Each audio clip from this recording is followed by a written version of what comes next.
What is up, freaks? It's your boy Marty Bent here. This rip was brought to you by our good friends at Unchained Capital. I usually say they're right down the hall from me here at the Bitcoin Commons in Austin, Texas, but I'm not in the Commons in Austin, Texas. I'm in New Jersey. But Unchained Capital's still there. And they're still producing products that allow you to eliminate single points of failure in your custody model. We've seen a lot of people fall prey to single points of failure in their custody model, particularly with centralized exchanges and lending platforms where individuals will give them their Bitcoin and then they'll lend it out, rehypothecate on the back end to traders, hedge funds like 3 Hours Capital, completely just set it on fire. And you wake up one day and you don't have Bitcoin, you don't have access to it. Unchained helps you there. This is personified or exemplified is the correct term I'm looking for. Exemplified in their Vault product, which is a 2 or 3 multi-sig. You hold 2 keys, Unchained holds 1. You always have access to your Bitcoin as long as you have those 2 keys. If you're ever in a pinch, you only have access to 1. Unchained is there to be the second in the 2 or 3 multi-sig quorum. They have a white glove concierge team that's going to answer all your questions, walk you through how the product works, how multi-sig works. They're going to get you hardware wallets. Go to unchained.com/concierge to get set up with their Vault product. If you're a business, high net worth individual, I highly recommend you use this service. I use it myself personally for the business. It's an incredible product, incredible team, building on Bitcoin the correct way. This was also brought to you by our good friends at Brains. Breaking news. It's not going to be breaking when you listen to this episode because we're posting this a few days after we recorded it, but looks like Brains is going to stop supporting Zcash mining on their pool, which is very interesting. They're going full Bitcoin only. They've been supporting Zcash since it launched, but decided, hey, it's not worth it anymore. We're going to go Bitcoin only. Not only are we going to do that, we're going to continue building tools and firmware for Bitcoin miners so that they can run their operations more efficiently and stack more sats at the end of the day. Did you know that Brains produces idiot-proof firmware? This is their Brains OS Plus firmware, and it idiot-proofs your mining operation because if you have ASICs that are compatible with Brains OS Plus firmware and you download it, you're going to stack more sats. If you don't download it, you're going to stack less sats, and only idiots decide to stack less sats. So idiot-proof your mining operation and download Brains OS Plus firmware. Go to Brains, that's BRAIINS.com. Check out the firmware, check out Brains Insights, check out Brains Pool, switching from Slush Pool to Brains Pool at the end of this month. Go check it all out, brains.com. This rip was also brought to you by our good friends at Hodl Hodl. Hodl Hodl is here to bring you a lending platform. It's no KYC, no AML. It's peer-to-peer. It leverages Bitcoin's native multi-sig properties and allows you to have the confidence and the assurity that your sats aren't being rehypothecated when you enter into a loan. What you do is you put your Bitcoin up in a 2 or 3 multi-sig quorum. You hold 1 key, your counterparty in the loan holds another key, and then Hodl Hodl holds the 3rd key. Since you have 1 key, you have visibility into that 2 or 3 multi-sig escrow account, and you know that your sats aren't being rehypothecated. You put Bitcoin up as collateral, you get stable coins in return. As long as you're paying back that loan plus interest, you are going to get your sats back at the end of the day. Go to lend.hodlhodl.com. Last but not least, Upstream Data. Incredible company. I'm a happy customer. I have one of their 50 kilowatt hash huts. It's running up in Tennessee off a natural gas stranded well. It's been running flawlessly since I plugged it in. No downtime outside of oil changes to the generator. And it is exemplary of the quality product that Upstream is putting out there. And they have products for everybody in the mining spectrum, whether you're an at-home miner who's using your electricity that's coming through your house to mine Bitcoin. They have the black box for you. It allows you to put a couple miners in, and it controls sound and heat. The sound, if you've mined before, can be a bit loud and can put a strain on relationships, marriages. So Upstream has come in, swooped in to save your marriage, save your relationship with the black box. You put the miners in, you close the lid, and the sound gets reduced significantly. On top of that, it controls the heat. It's got good airflow in there, so you're not going to burn out your miners. If you want to get a black box, if you want to mine at home, use the code FREAKS, FREAKS. You're going to get 5% off your black box. If you want to get miners, Upstream is there to help you as well. They can help you acquire miners to put in that black box. And then again, with their hash huts, they have a slew of different sizes. I use a 50 kilowatt hash hut. I believe they just released a 180 kilowatt hash hut, and they also have a 900 kilowatt hash hut. So whether you're an individual like myself mining off a small stranded natural gas well, or a large oil and gas producer that's using a lot of gas upstream to mine Bitcoin, Upstream Data is here for you. They'll get you the huts, they'll get you the generators, they'll get you the miners. Go to upstreamdata.ca. If you're in the oil industry, sitting on some fat profits, ASIC prices are pretty low. Could be a good time to diversify into mining. Enjoy this, Riff Freaks. Okay.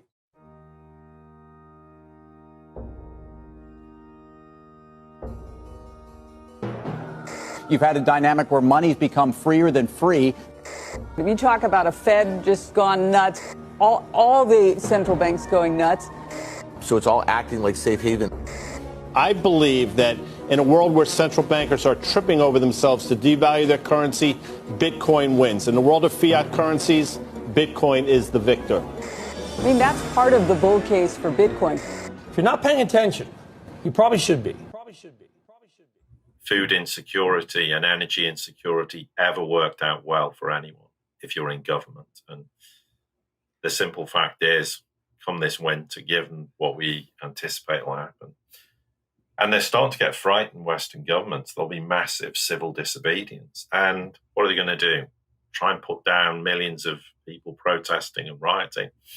They can't, because the optics will be horrendous. So this is just really, in essence, the fallout of the absolute stupidity. And this is tied in with the Ukraine war, which we can discuss, just how they never engage their brains as the consequences of their actions. And now they are really, really frightened that come this winter, they're going to have massive civil disobedience. And what are they going to do? Do nothing? Just let people riot? Or do something about it? And they don't have any plans as to what they're going to do, other than, because you can't print energy or print food. That's the point. Yeah, and that's been a big topic on this show in recent months, is energy is life. Energy is the basis for everything that we have in our modern society, and really screwing up our energy systems globally is creating an incredible amount of chaos. We had the Arab Spring in 2011, 2012, when commodity prices rose in the Middle East. And it seems like now we're transitioning into a global spring as energy resources become more scarce. Yeah, and it's predominantly a problem for the West, because Russia can produce a lot more energy. The Iranians can produce a lot more energy. The OPEC Plus can, but they're not prepared to do it. And the issue is, the West is going to suffer with having to pay exorbitant prices for energy. But if you're in the friendly global South, we'll sell you energy at enormous discounts. I mean, Iran can produce a barrel of oil for $15. This is why there's enormous Chinese and Russian investment in Iran, because they can scale up LNG production, oil production, and they can create a two-tier world where the West is struggling with a lack of energy and having to pay ridiculously high prices. The global South go, well, we're fine. We've got cheap access to cheap energy. And this is something the West just isn't computing in any way, shape, or form. And it's an enormous problem that's very obvious to us. But it's not yet really factored into the thinking of those in Western governments and those on the periphery of governments in terms of policy making. They still think that somehow the Green Revolution, they don't even understand what it takes to manufacture a wind turbine. I mean, there's plastics. Where do they think plastics comes from? Oil production. They just and the problem is, people genuinely think it's deliberate, but they are so stupid. And it's far more worrying how stupid they are. And yeah, I mean, we're not disputing that things happen. There's people trying to take advantage of situations. But the idea there's this global nefarious plan to destroy Western civilization, well, as I said, how's that going to work out for them? Do we think 330 million Americans are going to sit there going, I don't have a problem, I'm hungry and I'm cold? It's not going to happen. I mean, in America, well, particularly in the US, given the amount of firearms people have, I think people are going to react extremely badly. And what are these people going to do in government? Well, they're just going to stand there and go, I mean, do they really think the police force or the army is going to stand up? I mean, the US Army is going to stand up against hundreds of millions of Americans and go, actually, we'll start shooting you. No, of course not. And they know this. So this is why I always come back to the point. There's nothing deliberate about this. This is just decades of stupidity. I mean, Russia is ideological hatred on steroids. And now we're paying a huge price because they simply cannot comprehend. Well, how did Russia manage to circumvent the sanctions problem? Well, they've been doing it since 2014. There's all these things. They just don't think. And the problem is anyone like me who talks about this, they go, well, you're a Kremlin apologist. No, I'm just telling you, this is reality. It's not about agreeing with it. This is just a statement of fact. This is how the world operates. And the West just will not grasp reality. And the problem is, when does it grasp reality? And the longer this goes on, the bigger the risks are for all of us. But yeah, there's nothing remotely surprising about this. It's just simply the fact that their hatred of Russia is so great that it's a bit like, well, if this didn't work, we'll just do more of the same because eventually it will work. And the more they do, the worse it gets for us in the West. And Russia sat there going, we don't have a problem with this. If you don't want our gas, fine. We've already sold half of Nord Stream 2 gas supplies to Asia, and we'll sell the rest. And you can just do without. We don't care. And also, Russia's economy is only 15% of its GDP depends on oil and gas. The Westerners don't grasp this, and these politicians and those on the think tanks and all these people who advise governments or people trying to force government policy don't have any clue of reality. I think Lavrov called the Westerners schizophrenic, and he's right. The West is schizophrenic because it has a zero grasp of reality. They live in this delusional fantasy world of this is how the world is, and the world isn't like that. And the world is increasingly changing, and they need to accept that that's the way it is. And you can either join it or you can freeze to death, starve to death. That's your choice. But when, the rest of the world wants to move on. Yeah. What do you think that is the driving force behind this stupidity, this complete disconnection from reality? Well, I guess we can talk about that when we, as we record things, because it's an extremely valid point. But I've had enough experience myself in the financial sector and all those things, and we can talk about that, where the disconnect from reality has been my experience. And I can talk about some of my interaction with governments and government advisors through the pandemic, which highlights their tunnel visions as well. But I think it's good to talk about that as part of our discussion, because it will help to give people, I think, a better understanding that, we know there's evil in the Western world with evil intent, and no one's disputing that, but there isn't some global nefarious plan to, fight. I mean, it's like the pandemic, look how once we have a lockdown, we're in lockdown forever. Well, here we are today. That's not true. So the people making these stories have to keep backtracking and changing the story. And then it became eventually, COVID was a dress rehearsal for the next pandemic. It's going to be monkeypox. No, it isn't. And here we are. No, it isn't. It's this. But some of these people are as ideologically driven as Western governments and all the people, the entourage surrounding them, believe things. They believe in this so passionately, and they will not entertain the idea that that's not reality either. And it's not reality. It's just this idea, well, if there's people not in charge and it's total chaos, a lot of people can't cope with that. That's worse than the idea that there's this nefarious group of people controlling the world. They actually get some sort of comfort from that, even though it's horrendous. But the idea there's no one in control in the West, in reality, terrifies people. And that's understandable, but that's where we're at. There isn't. I mean, because if they were intelligent, they would never have sanctioned Russia the way they have done, because we're destroying ourselves. I mean, it's absolute stupidity. Yes. Well, I should let you know that my producer, I think he was liking the beginning of the conversation, hit record. We're not streaming live, but the that's audio fine. is good. I'm not sure where we kicked in, but anyway, yeah, that's fine.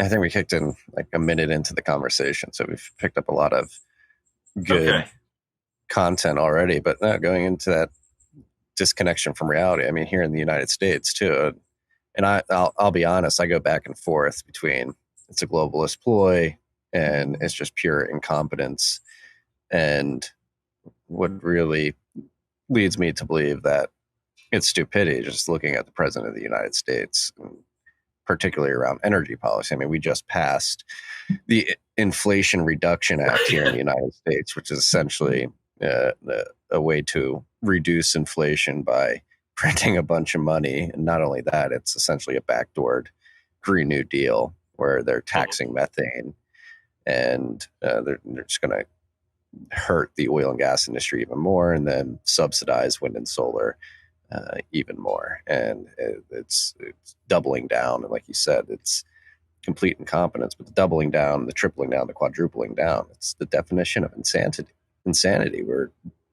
doing the same thing over and over again, expecting different results. And sitting here in the United States and watching this unfold it's like, how you just want to shake the people in charge. Like, how are you doing this, Joe Biden? How are you going to oil and gas executives and begging them to spin up refineries when you're also telling them at the same time that they're not going to be able to sell the byproducts of those refineries within the decade? Do you understand capital allocation, investment, and return on initial investment? Like, there's no incentive to spin up these refineries if you're telling them they're not going to be able to sell products within 7 years.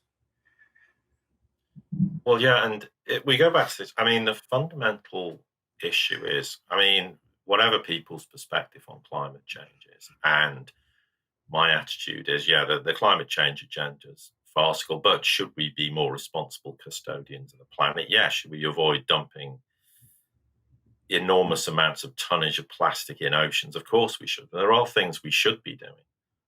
But the problem is there are people driving government policies who actually, again, this is part of this schizophrenic mindset of no grip on reality, who genuinely think if we don't do these policy measures, then, oceans are going to rise 50 feet. The world will end in 10 years. I mean, okay, I'm not saying the same people have said this, but we've had this for as long as I can remember. I remember, I'm old enough to remember comments like this in the 80s, the 90s. It's, to varying degrees, but there are people who genuinely believe this.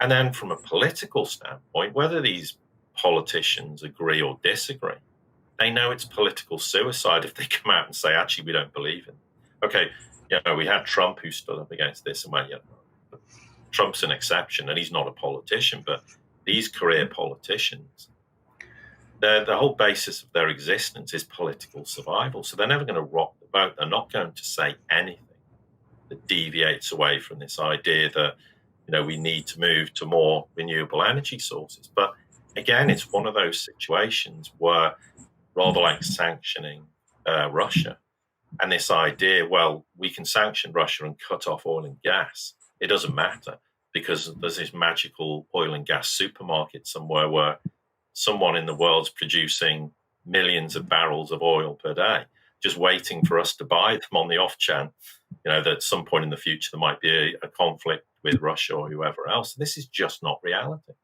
And it's like the so-called green revolution. They don't grasp. As we said, maybe it was in the recording earlier, how do you manufacture a wind turbine? You need plastics, you need oil. What are the raw constituents that in making wind turbines? What's the mining cost of this? And at the end of its life cycle, you're going to have to throw it in a landfill site. You can't recycle it. So they're not thinking long term. If we pursue this energy policy, In 20, 30 years, we're going to start running out of other resources. Like we want to produce a lot of batteries. Are we going to deplete lithium resources in the world to the point we don't have any? What's the implication of that? Nobody's thinking about this. So it's the policy decision where you know as well as I do, politics is just a 4-year cycle in the US or a 5-year cycle in the UK, for example. So they just want to get re-elected. They never make policy decisions in the West that says, well, if we're going to implement this, what's the repercussions 5, 10, 15, 20 years down the line? No one thinks like that. That's the big difference with China and Russia. They have long-term plans. They think about the future and go, what's the implication? So, yeah, Russia's said we'd like to use more renewable energy sources, but we have to phase it in. China says the same. We have to phase things in gradually. Where the West, prior to the Ukraine war, came out with this farcical idea, we can just switch off nuclear. We don't need oil and gas or coal. Let's just go for renewables, and not understanding they couldn't produce enough energy via renewables. So we already had energy shortages. And then, of course, with Europe being a great example of this, with Nord Stream 2, Germany could have had double the amount of energy. But no, because of sanctions, it went, and because of all the investment in political capital, they go, well, we can't do that. So, because the United States will get angry with us, and we have to show a united front because we have to combat the aggressor, Russia. So, no, we're not going to switch it on.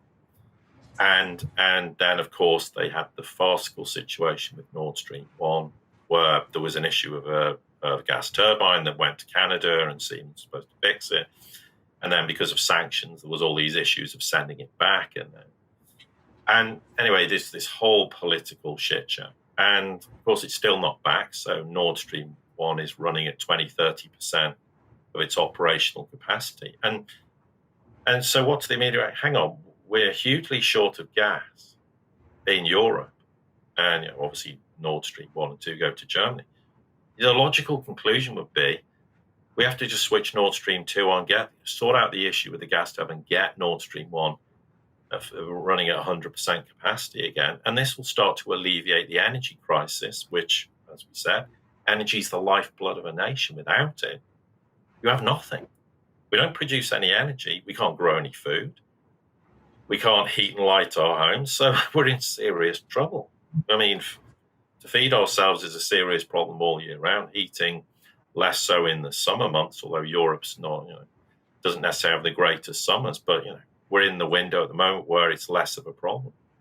What happens when you get into autumn and winter? We've got massive problems. But they go, no, because we've invested all this political capital. We've told people that the sanctions will inflict maximum pain on Russia. Okay, we'll have to suffer a little bit on a short-term basis, but that's selling the politicians the idea that when the Ukraine war started, it'll be over very quickly because Russia will capitulate. They'll capitulate economically, financially they'll collapse, and Putin will be deposed as the president. He'll be shipped off in exile to Siberia, and that will be the end of the problem. The war will be over. We can all get back to normal, and it won't be a problem. And then, of course, none of that was ever going to be a reality. Because, again, Westerners came to the conclusion that Russia's military was incapable of fighting the war. There was all these lies about Russia was going to take Ukraine in 3 days, and when they didn't, that's because they're getting bogged down. No, they had no intention of taking Kiev. And I'm not a military expert. My military knowledge is quite small, but if you've got, a small force of 50,000 troops, you're not going to take a capital city with 3 million people. This is nonsense. So, again, because of all this political capital invested, they can't backtrack because you and I know Western politics, you backtrack. You're finished. Your political career's over. So they have to keep doubling, like you say, doubling, tripling, quadrupling, etc., down on the narrative until eventually it gets to the point, and we're kind of there now, where we don't see the same rhetoric coming out of Western nations about Russia losing the war. They're starting to try and say, okay, we've got an energy problem, so, the green revolution has to be temporarily put on hold. So let's just switch on nuclear power plants again. No, we need coal, but Europe's going, no, we're banning coal from, I think, it's the 10th of August. what are the ramifications of that? But they're all over the place. And you're starting to see in Western media, I think there was some article on CBS News starting to look like they're throwing Zelensky under the bus, questioning, well, we're putting tens of billions of dollars of investment. Where's it going? Where's it being spent? And it's very, very clear that the elements in the West are starting to finally realize that Russia is, whether people like it or not, and this is a statement of fact, Russia's winning the war. It doesn't matter how slow they go. The progress isn't measured by how slow you go. It's by how much more land are you taking. They control Lugansk now. They control large parts of Donetsk and Zaporizhzhia and Kherson. And the question is, at what point does Russia stop trying to take? Are they going to move into Odessa and Nikolaev? We don't know. But the issue is Russia's winning the war. People can sit there and argue as much as they like. This is reality. Deal with reality. It's not. When I say this, it's not a question of me supporting Russia. For me, the war should never have happened. But the war didn't happen just for the sake of it. There are reasons, and people in the West have to accept there's an uncomfortable reality that a lot of people don't want to deal with. But there were problems in Ukraine and in the Donbass region since 2014. This is a statement of fact. And okay, whether Russia's call on the fact they felt that on the east of the contact line that the separatists in Donbass threatened being massacred, that's open to debate, but they believed it was the case. They went, we have to go in because, ironically, the West thought Putin going in and starting the war would finish him politically. If he hadn't gone in and this massacre had happened, he would no longer be president. It's as simple as that. That's the mindset of Russian people. So whatever people's perception is, Russia went in and, yeah, they started the war. And I've made this point very clear. Every single Ukrainian or Russian who dies as a result of this war is highly regrettable. I'm no fan of war. I don't want to see wars, but we have to understand and be mature and say, why is this war happening? What's the ramifications of this war? What's going to be the outcome for the West? And from the Western perspective, we're seeing an aggravation in inflationary problems. We're seeing problems with supply chains, lack of commodity. And if you have high inflation in energy terms, then it's going to translate to every other facet of your economy, as we know quite simply, because to produce food, as we've said, you need energy. And if energy costs are skyrocketing, your food production costs are going to skyrocket. So therefore, you start to have serious inflationary problems. Okay, inflation was a problem as well because we printed trillions of dollars of money, and for some reason economists seem to forget the fact that if you print money, it causes inflation ultimately. And we made the point, I think, last time that the big difference is prior to the pandemic started, they tried to ring fence it inside the financial system, which means effectively that's why we see asset price inflation. That's where the inflation is. So bond markets, in housing, in equities, they try to keep the money inside. But once you print money, give it to the likes of you and I in Main Street, you're then going to create inflationary problems. So these are all very obvious manifestations of problems. So the question is, how long does the Ukraine war carry on for? And it's interesting, apparently Zelensky is trying to persuade the Chinese, meaning Xi Jinping, to talk to the Russians and try and broker a deal to end the war. Now, whether that's his own making, whether he's doing that in defiance of the people who are dictating the war policy, and it's certainly not Zelensky, and it's most certainly the Americans. I mean, the Americans are, and the British for that matter, are not fighting the war directly, but they're as good as fighting the war. They're the ones responsible for Ukraine policy of how they prosecute the war themselves, and it's been a complete failure. You have to bear in mind that since 2014, all the major cities in Ukraine have been fortified. This war was always known it was going to happen at some point. It was a question of when, not if. And it's been an abysmal failure. And the weapons provided to Ukraine have been substandard. Okay, there's an argument, and quite legitimately, that the Ukrainians don't know how to operate some Western military hardware. That's true. So they lack the training. But again, that's a completely horrendous oversight by the West. So the West has clearly demonstrated its ineptitude of fighting a ground war. the Russians are succeeding, and whether people like it doesn't matter. That's reality, and the longer this war goes on, the stronger Russia's negotiating position will be, because at some point the war has to end. The question is, does the war end with Russia controlling all of Ukraine or part of Ukraine, or is there independent republics linked to Russia? That's the question. So if Russia controls all the way around to Odessa, it landlocks this rough state of Ukraine. What does that mean? But the longer the war goes on, the risk is Russia's terms to end the war will get worse from a Ukrainian perspective or a Western perspective, because what happens if Russia turns around and says, okay, we'll agree to a peace settlement, but here's the agreement. Ukraine is going to be completely demilitarized. We're going to insist on having Russian peacekeeping forces in Ukraine to make sure a war never happens again. We're going to insist that it's written literally in blood, so to speak, that you'll never join NATO. You're going to be a completely neutral nation. How does that pan out? What's the ramifications of this? Okay, we're surmising what the outcome will be. But there was certainly evidence back in April that the Ukrainians wanted to end the war, and the British and the Americans told them, no, keep going because you'll win the war. Well, they were never going to win the war. This was an attempt to think, well, we'll eventually crush Russia economically, financially. And the longer the war goes on, the chances are the Russian people will demand the overthrow of Putin. Well, his popularity is higher than it's ever been.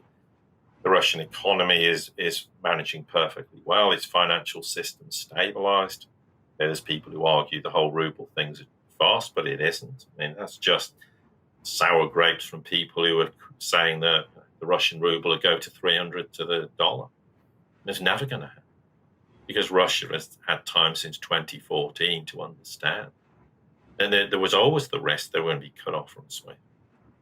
But I've made this point before elsewhere, and I think really if we look in historical terms, whoever ultimately, whether it was a group of people or some individual, came out with the idea in the first place, is one thing sanctioning banks, is one thing cutting them off from SWIFT, that's bad enough. But if you take a central bank and say, we're going to cut the central bank off from SWIFT, and in the process, we don't know what the figure really is, but we're going to steal hundreds of billions of dollars of legitimate Russian Forex reserves. That is the worst decision ever made in history, because in doing so, the rest of the world, including the United States' allies, in inverted commas, went, hang on, we might be next. So the global South's going, in Asia's going, well, if we defy America, they don't like something, they might do it to us, and we don't have the resources like Russia has, we would collapse very rapidly. It's the same with Africa. It's the same with the Middle East. And rapidly, the United States is suffering an enormous backlash through this policy-making decision. Because it does. I mean, the optics it sends to the world is we can't trust the United States anymore. Because what happens if we want to, impose our sovereignty on our own nation? What happens if we want to trade with someone in the world you don't want us to? Well, maybe you'll crush us economically, financially, and we can't withstand this. So again, a ludicrous policy decision that ultimately was made in haste. That, well, if we do this, it'll crush Russia. And of course, it would never crush Russia. But I said this at the time, and the backlash from people going, this is ludicrous, you're just a Putin apologist, you're just a Kremlin stooge. No, this is reality. And anyone who understands Russia knew that this would never happen. But again, this is the problem. If you had someone politically in the West who actually came out and said, hang on a minute, but we thought through the ramifications of sanctioning Russia, what does this mean for us in terms of the backlash? If we cut Russia off in energy terms, what happens?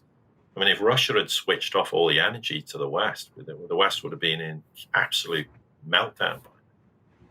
They didn't. Okay, things have happened which have caused the energy supply to decrease, which is basically the West's fault. It's their stupidity in terms of sanctioning. But there's no thought process. And we need to get to the point, and we probably will in the next decade, where in the West, we actually have politicians who are there to serve the interests of the people and to serve the interests of the country, who sit there and go, no, we sanction Russia, this will be a disaster for us. So what do?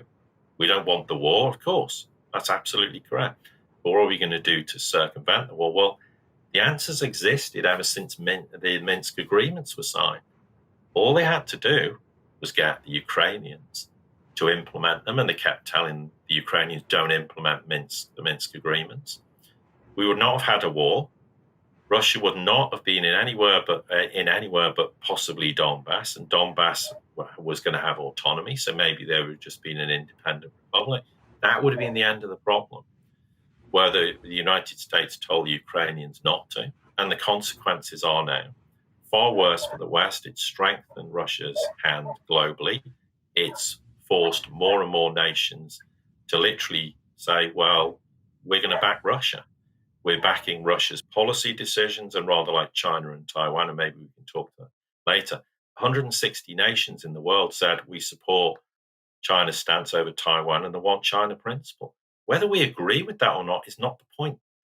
That's the reality that's playing out. So they didn't learn the lesson with Ukraine, and the United States is hell-bent trying to provoke China with Taiwan.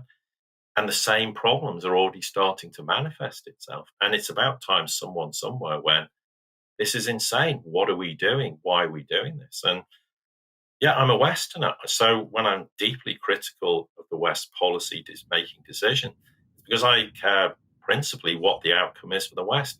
I live in the West. We live in the West. We're going to have to suffer the consequences. And the way things are going, they'll be extremely severe.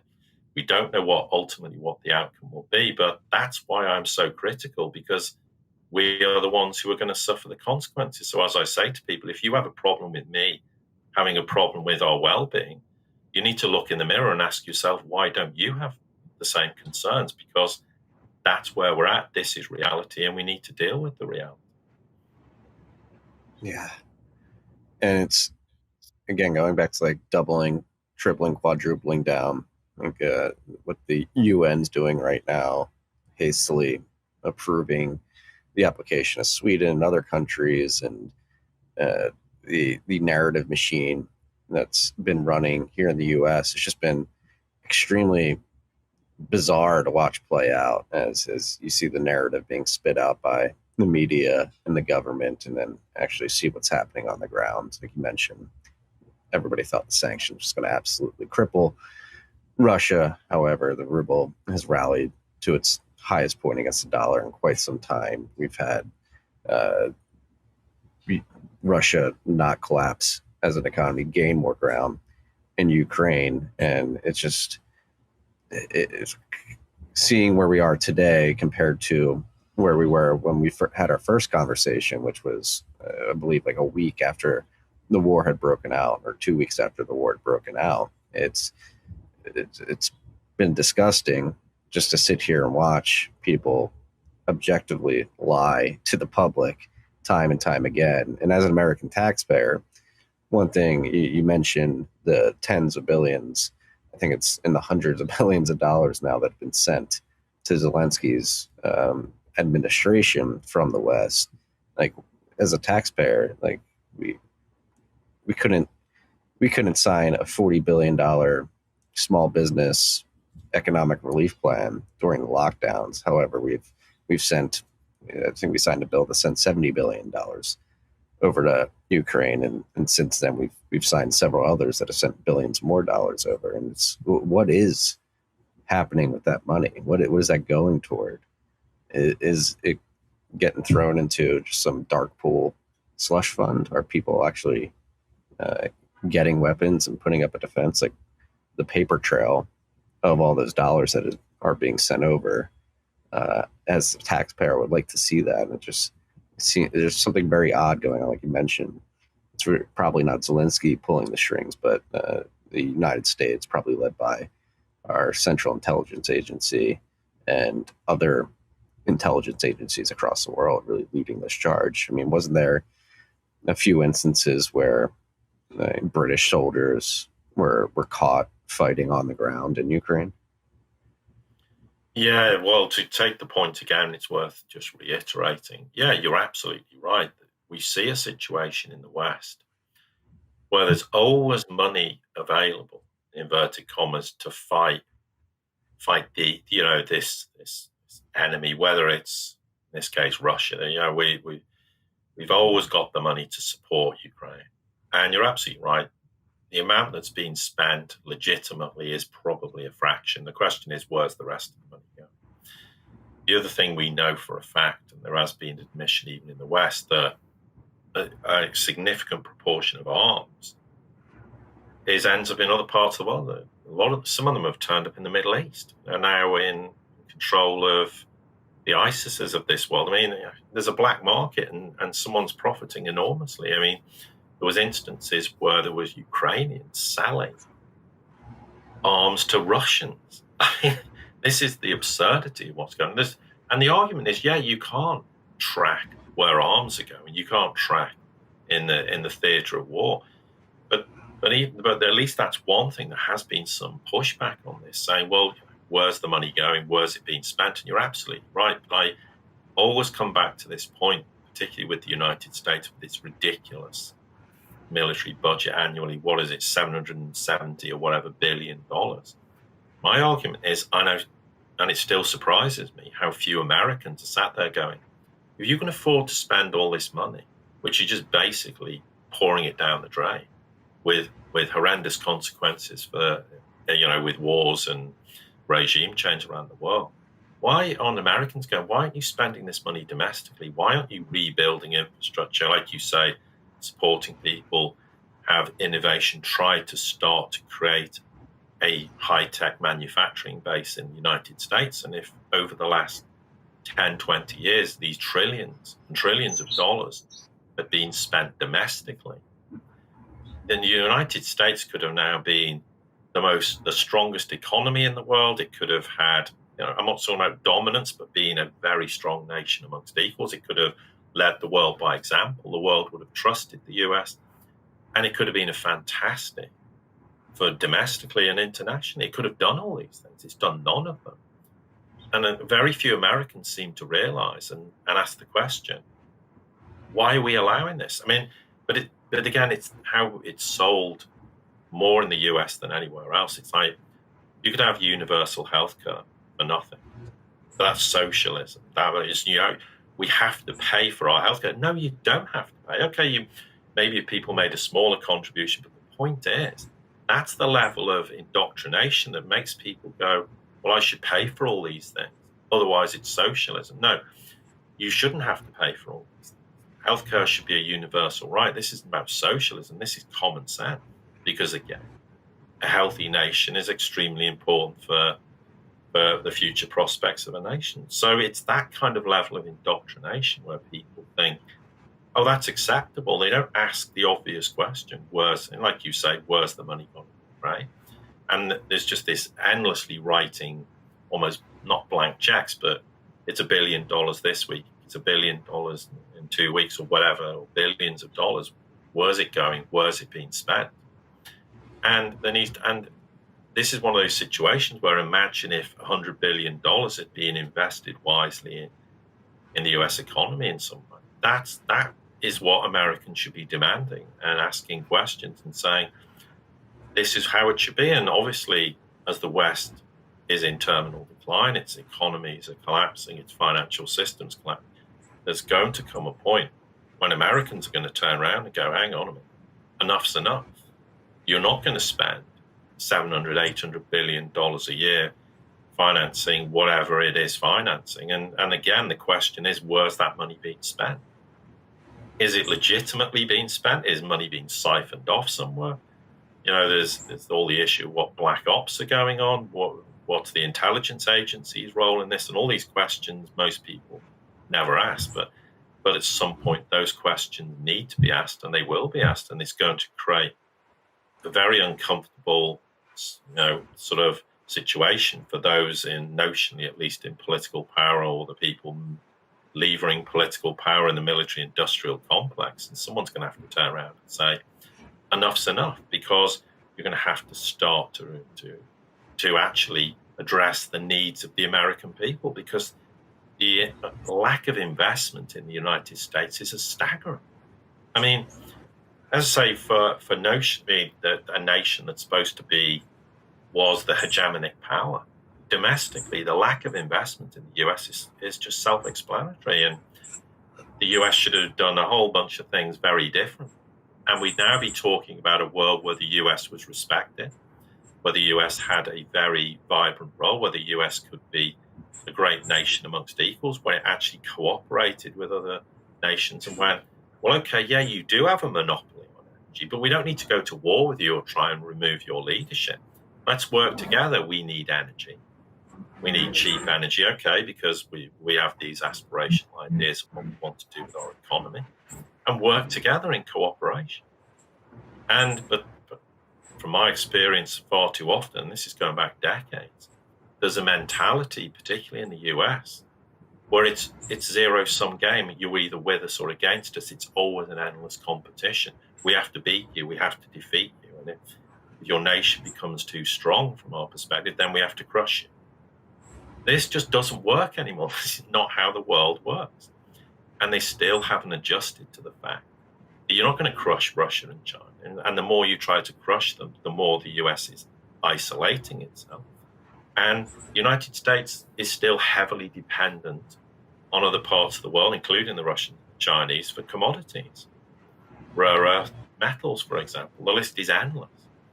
And not realizing, again, we don't have this supermarket where there's just these rare earths lying on a supermarket shelf and we can just go, well, we're not interested in you selling it to us, China and Russia. We'll just go and buy it from these other guys somewhere in the world who don't exist. And not grasping the reality that the US is heavily dependent. This is how the world operates, and trying to say, I'm going to for example, we're going to reshore semiconductor production. Sounds great in principle. Do it in reality, and it's not feasible. You could spend $200 billion trying to do this. It's never going to work. So instead of fighting the rest of the Chinese and the Russians, work with them and say, let's work together. Let's lower the cost of semiconductor production. It benefits all of us. But at the moment, they're incapable of doing that. But in the process, not only are they destroying their own nation, they're also just increasingly alienating the United States. And the longer this process goes on, the lack of trust is going to be very hard to turn around. And so therefore, what's going to happen in the future? Bearing in mind, the West has kind of reached saturation. We've saturated in debt. We've saturated in terms of consumption. We've exhausted financialization of economies. We've reached the end of the line. We reached it in 2008 and kidded ourselves we could carry this on. We're not competitive because we have to pay too high salaries, and because of inflation, people want higher and higher salaries, so we become less and less competitive. It's not feasible if the United States wants to reshore manufacturing production, apart from having to cooperate with the Chinese, the Russians, and the global South. They're also going to have to pay the equivalent of Chinese wages. Well, as things stand, if you pay Chinese wages in the United States, nearly everybody would just be bankrupt. They couldn't pay for food, they couldn't pay their mortgages, they couldn't pay for anything. Businesses would collapse. It just wouldn't be feasible. So that's why the West has to recalibrate itself and realize it has to live within its being, its whole cost differentials, its economy, its financial system. Because the global South, including the Chinese and the Russians, have enormous growth potential in their economies because they haven't reached saturation point by any stretch of the imagination. And in Russia's case, they have an abundance of commodities, not just oil and gas. And they've hardly scratched the surface in terms of, not we're talking about, okay, there's the argument of the green revolution, but, just exploiting the planet for every resource ultimately is damaging. It might not be in the next 10, 20 years, but ultimately it's a very dangerous thing to do. But in principle, they're probably 70, 80% of their landmass is full of commodities they've never even explored. They haven't even begun to assess the potential. So it's like with Iran can produce a lot more energy at very cheap prices. So this is the future. These are the growth sectors of the world. I mean, look at Africa. Africa hasn't even started the process. In 50, 100, 200 years, they could be the major player in the world because of the fact they haven't reached saturation in consumption, in wages, in productivity of their nation. They've barely got going because the West has exploited them. When the West isn't allowed to exploit, they have enormous growth potential, as does Asia, and even the Middle East is finally going, we need to change. We need to stop feuding with Iran. We need rapprochement. So the Saudis have said, they've had endless discussions the last couple of years going, yeah, we don't agree with you on lots of things, but it's in our interest to cooperate. And it's the same with the UAE wanting to cooperate with Iran, and the UAE and the Middle East going, well, China and Russia are a better bet. They're more reliable. If they strike a deal, they stick to it. They're compliant with agreements. The United States never is. And it's hardly a secret that the United States has been trying to get rid of MBS for about the last 3 years, consistently trying to get him removed because he's moved into the China-Russia camp. It's very self-explanatory that that's the case, but these are the fundamental issues we have now. But in the West, there's this belief that we can just keep going, that then the financialization of the economy is working. Well, since its inception in the 1980s, it's been a complete failure. And if we don't see how it's a failure, look at the dot-com era, look at 2008. 2008 was the clearest indication it had completely failed, because you don't create this enormous wealth in the financial sector that trickles through the economy. And then we have all this money and we can just spend it into the economy as consumption vehicle, which is why they abandoned effectively all manufacturing and production capability, because somebody somewhere, again, another spectacular failure, went, no, we don't need that. Just offshore it, give it to the Chinese, that's fine. We don't need this. Financialization is the future. We're going to make enormous amounts of profits, and it'll serve the entire economy of the United States or Britain or the European Union. It was impossible, because ultimately it was going to fail, because it was completely abused. There was wanton speculation, and 2008 proved this, and it's been going on worse since 2008. And the problem is, it's an illusionary world. There's no reality to it. There's no substance. Everything's now fictitious numbers on the screen. So whether it's GDP, whether it's inflation, whatever metric, they're all lies. There's no basis in reality. So we have crazy situations also within the economic financial system where you have these people who don't understand basics. None of these people even understand the basics of economics, the basics of printing money there's a consequence for them.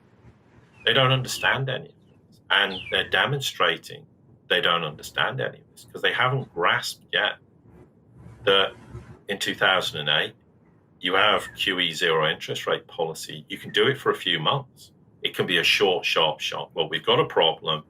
Slash interest rates, pump the economy full of money to get it back on an even keel, and then stop this. Raise interest rates and just use it as a short-term measure to just get through a huge economic financial shock.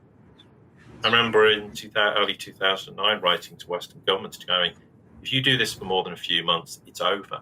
You are destroying the West. It's game over. It might take 10 years or 5 years or 15, but you've destroyed it. You cannot do this. No response. Okay, that's fine. But the rest is history.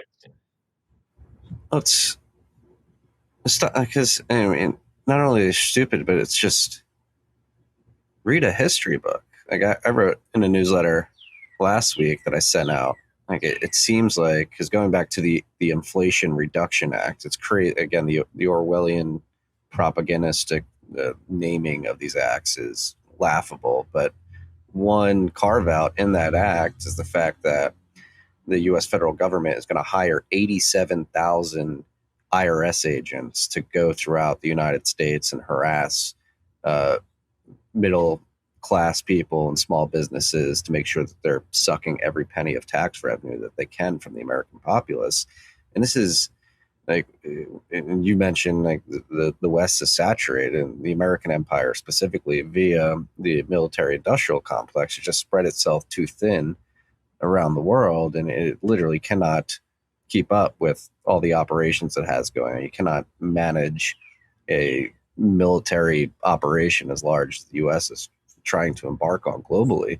And this is just the exact playbook of the crumbling Roman Empire of 4th and 5th century. I mean, just to a T. Print a bunch of money, expand your military as far as you can to try and get as much control as you can, while at the same time having bread and circuses at home, and telling people that everything's going to be okay. We're going to print money, and we're going to send a bunch of tax collectors out to make sure that we're getting all the revenue that the state is deserved. And it's just, I mean, you hear the phrase humanity doesn't repeat, but it rhymes. And it's, especially in 2022, when we have the access to communications technology that we have, and we have the ability to understand history because of all the information that's at our fingertips, it's befuddling that we're literally going and just doing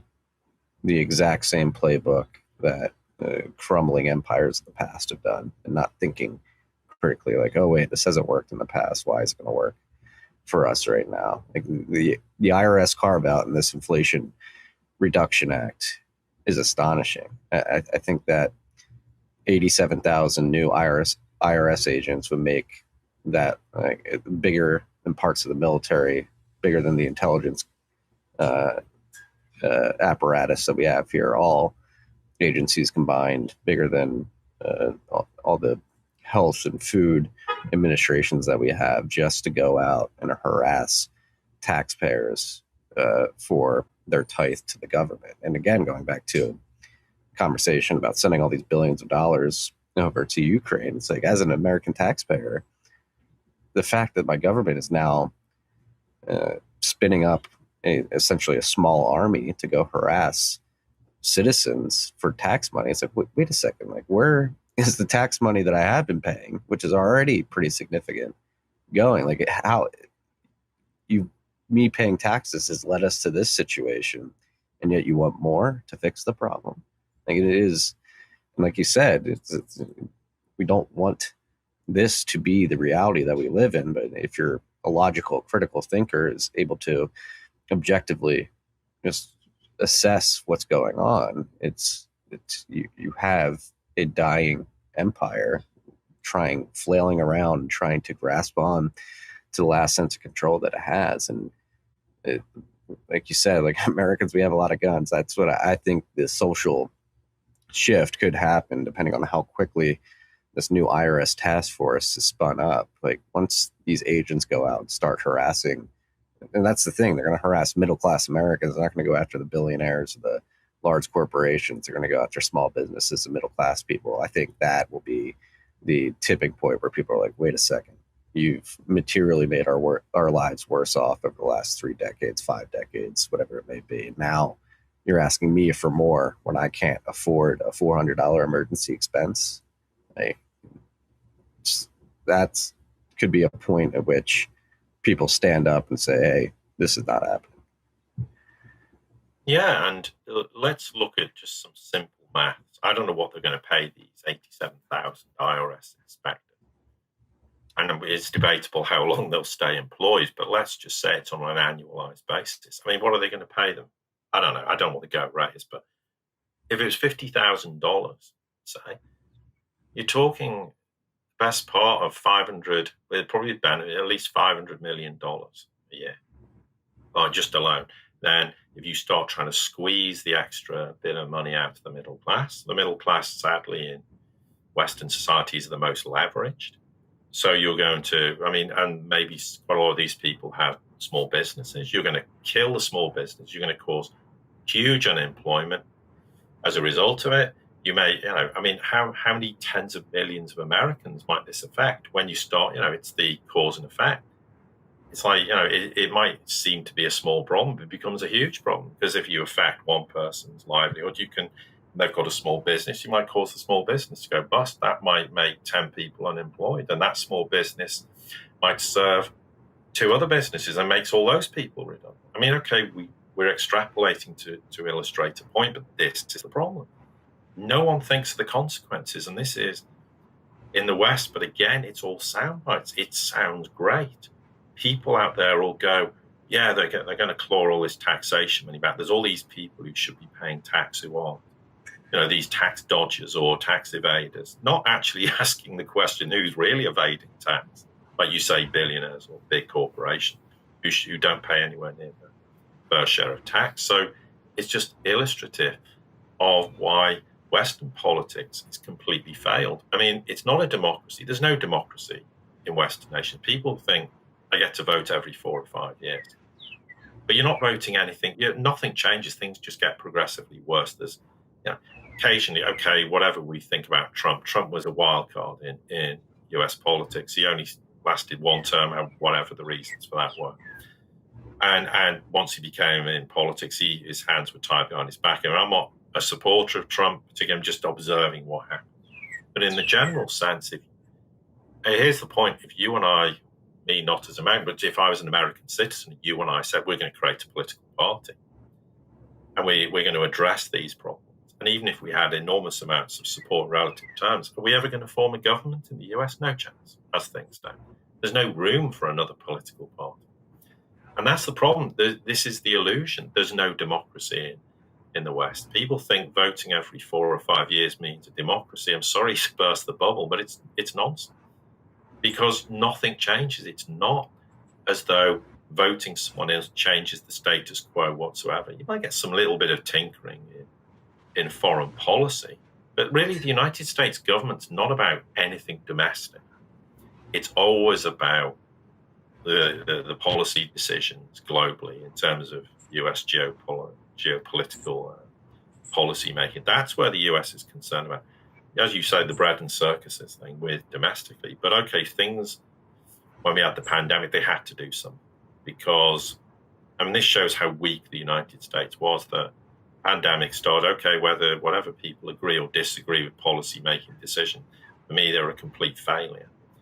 But the issue is, what did? They panicked and went, just print money, just print trillions, give everybody money, because if we don't, the United States will collapse. Western nations will collapse. And that's absolutely true. That's because our economies function on this endless need for debt, endless need for credit. There's no kind of growth sectors where businesses grow and evolve. It's always just throw more money at it, just give people more money. You and I endlessly get played morning, noon, and night with emails, texts, everything going, borrow money, get some money, but don't spend it, just borrow it. We'll give you cheap credit. This has been going on since 2008 because that's how our economies function, which is completely unsustainable. So when everything's an illusion and everything's predicated on an illusion, the political entities got away with it for years, for decades, because things weren't actually that bad in the sense they just didn't do anything domestically. The United States got away with it because it had the dollar. And it could effectively say to the world, we'll give you worthless bits of paper. You just give us a whole bunch of free dollars and we're going to black our way through them. Ultimately, economies can't operate on that basis. You actually have to produce something. Your economy actually has to take $1 and make $2 or $1.20. Not take $1, recycle it through an economy and make nothing. There's nothing to show. It's just gone. Either it's been spent or the IRS gets a slice or whatever, and it all just disappears, and the end product is the dollar is gone, and there's nothing to show for it. But they got away with it, and that's part of the hubris. They thought, we can just keep doing this. It's working. What's the problem? The world will just keep taking our dollars, giving us dollars. They'll buy our treasuries, and then by 2014, the world's going, hang on a minute, no. And the Chinese, whether people like it or not, were really angry because they were supportive of the US government. And then in 2008, when the US went, we're just going to print a whole load of money, the Chinese went, hang on a minute, where's that relationship? You're abusing the relationship. We had a sort of agreement in inverted commas. You wanted dollars, give us treasuries. It's a reciprocal relationship. You're just now trashing the dollar. You're trashing US treasuries, and it started a cascading process where trust went out the window, and United States foreign policy has engendered such much distrust that nations are de-dollarizing. People can say to the contrary, this is reality. And it's again caused by their foreign policy decisions. But ultimately, it's a statement of fact. You cannot have an economy that is endlessly dependent on debt, because eventually everybody reaches debt saturation. It's like you and I. I could borrow $10,000 10 years ago for no reason, other than maybe, well, who knows why, but then I've got to pay it back. Then I can't pay it back. So then it's like, oh, I'll remortgage, I'll refinance, I'll just take more debt on. Oh, look at this wonderful housing market. My house is worth twice as much as it was. I'm going to take equity out of my property. What a lie. There is no equity in property, because if you sell it and buy the same house, you're going to pay the same price. So people took equity and they just became more and more leveraged, had more and more debt. Well, if your economy is dependent on that, you're going to get to a point where it can't be sustainable anymore. And it happened in 2008. Now they're just blagging it, and they kept it going. Well, eventually we'll normalize things. Well, you can't normalize things. And now we've got to the point where it's the end. The West is basically consumed itself to the point it's just eating itself alive, because it's not sustainable. And that's the fundamental problem that we're at. And it's worth reiterating this point, because when you say things like that, people go, I've never heard anyone say that, or very few people say it, but this is reality. So the people who go, well, our solution is we'll just reshore all our production, I need to ask themselves, well, how does that happen in reality? How do we achieve that? It's not achievable.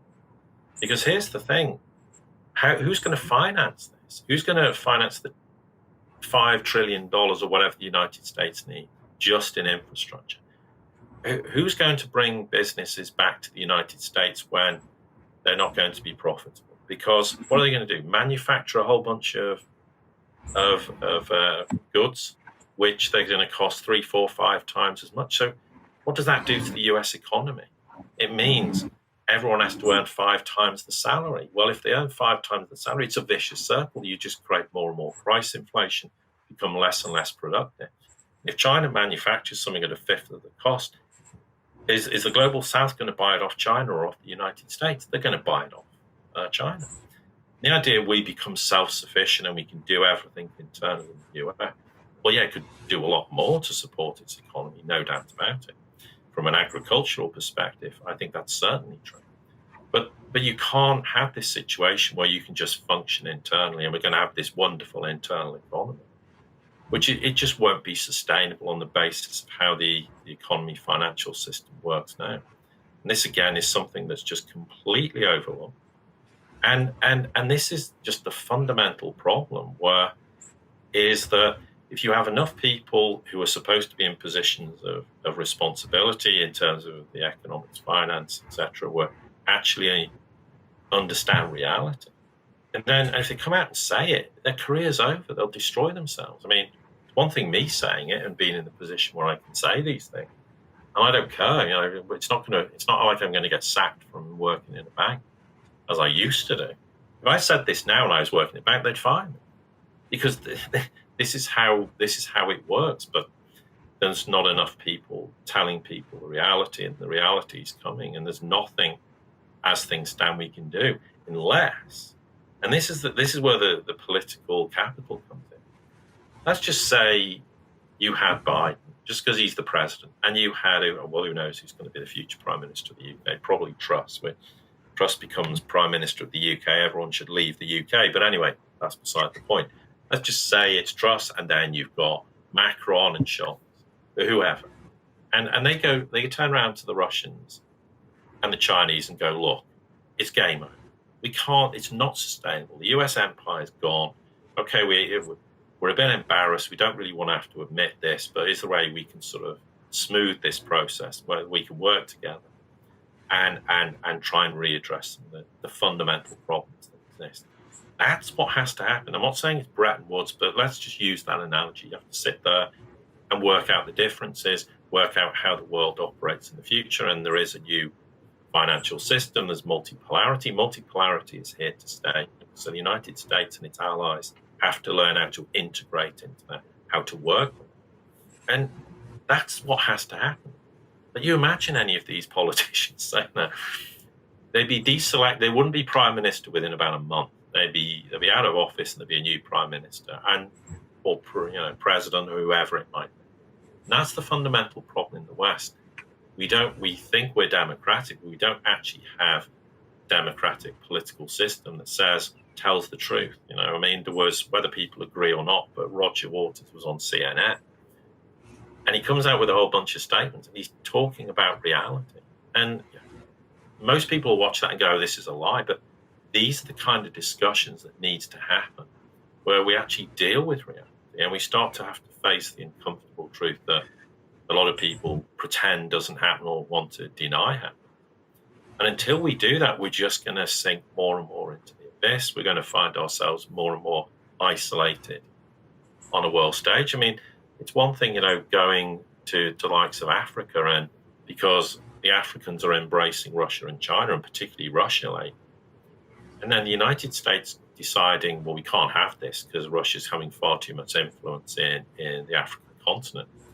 So they don't go to the African continent and start saying, look, okay, Russia's telling you all these things, but we could do all these things. We can work with, we can benefit from each other and win-win cooperation. Now they go in and start threatening the African continent with, well, if you start trading more and cooperating with Russia, we'll sanction you. So what they're basically saying is what they fear the United States would do. And they're going, hang on, you're threatening us, but you think we want to work with you. And the US just doesn't comprehend that the days of threatening nations is over. It simply won't be tolerated anymore.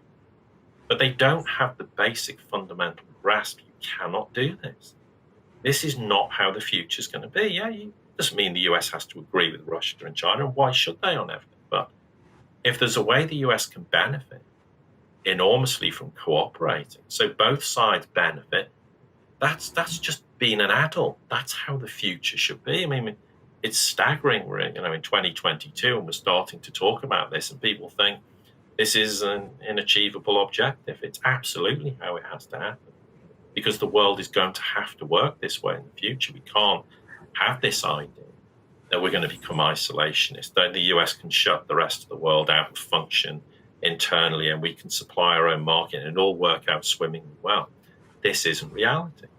It just isn't going to happen that way. And rather like, Russia can be energy independent and food independent. Of course it is. But it needs to sell those things to someone, because it needs to then be able to buy other things that Russia doesn't currently have. It's the same with China. China needs cheap energy, so it gets it from Russia and Iran, for example, because it's the lifeblood of its economy. So the idea the US can have everything, energy, commodities, just everything will work internally, and somehow we'll create this new little unipolar world with our little club of friends, and we'll all going to coexist in that environment, and we'll be perfectly all right, and we'll keep chipping away at China and Russia, and because eventually they'll crack and multipolarity will be over. And it's just not reality, and that's why the Ukraine war's happened. That's why the US is challenging it with respect to Taiwan in a very major way now, because the US is going, these are a threat to unipolarity, even though they don't seem to understand unipolarity is all but dead. So therefore we have to challenge them. We have to, it's a competition, they're adversary. We have to destroy them.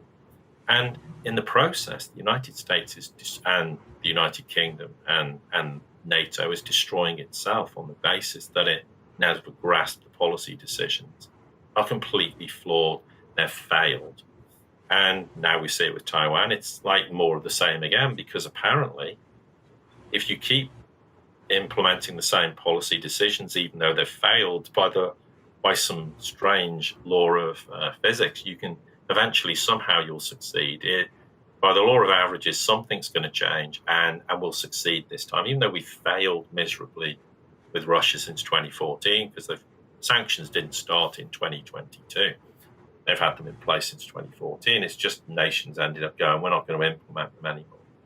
They're pointless, who cares? And even the United States, who never really implements them anyway, unless it suits them. I mean, if the US wants Russian oil, it goes, no, we don't apply sanctions there. If we want Russia's fertilizer, no, it doesn't apply there. Oh, if we need this Russian bank to implement this transaction, it doesn't apply there. But by the way, Europe, if you do it, you're in serious trouble. This is how the policy making decisions implement themselves, and this is where we are, and it's just ludicrous. And sorry, but anyone who's trying to defend the West in terms of this policy, sadly, at some point, is going to have a realization when it. I use this crude analogy: when a ton of manure lands on their own doorstep, they're going to be screaming at the government of their country about their abject failure. But by then, it's too late, and we need to have people to understand better that the West is not serving our interests. The West is collapsing, and it's desperately trying to prevent multipolarity in developing, and it sees China and Russia as the principal architects of that, not realizing Iran's a very important nation as well. And go, we have to destroy them. And it doesn't matter what it's doing domestically. But again, it's rather like the pandemic. I talked to to the UK government and their advisors and said, whatever you think about this, you're going to create economic, financial problems. You're going to create psychological, social problems. You're neglecting areas of the health service so people will die because they didn't get treatment. The attitude is we're not thinking about that. We're only interested in case numbers, because we keep case numbers down, hospitalizations are down, then the health service will cope. And the rest of it doesn't matter. We can just forget about that till tomorrow.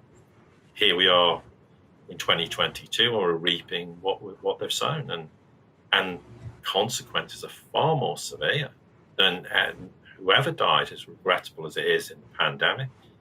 The amount of people who are going to suffer and who have already died as a consequence of these policy-making decisions is far greater than anything the pandemic would ever have. We've seen, and it's quite interesting, we're starting to see noises coming out in the UK where they're going, if we ever have a pandemic again, we're never going to have lockdowns. Because someone somewhere has finally woken up, even though, of course, the horse is long since bolted, so shutting the stable doors irrelevant. But there are people in Western nations who've suddenly gone, hang on, we should never have done this. Okay, we can't politically say that exactly, but they know it was a stupid decision to implement them. But at the time, even though maybe some of them realized it, no one was going to politically come out and go, we should end lockdowns, because they would have been finished politically. And this is what drives Western decisions. It's not nefarious entities per se who are driving some weird global policy making decision that says we're going to crush NATO with the West and then we're going to turn them all into serfs and they'll have nothing.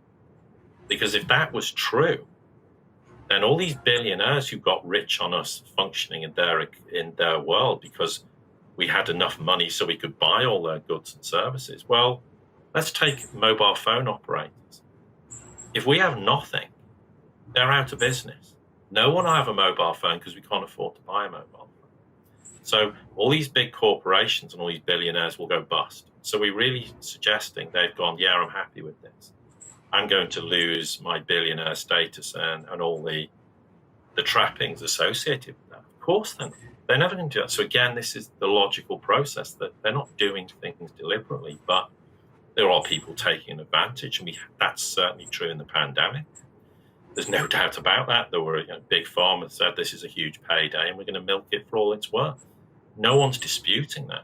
But that's a world away from saying they ultimately intend to it's like, we'll have a lockdown and you'll be permanently locked down. This never happened, as we said earlier. And these are the realities of what's unfolding. But what fundamentally drives Western policy is it's short-term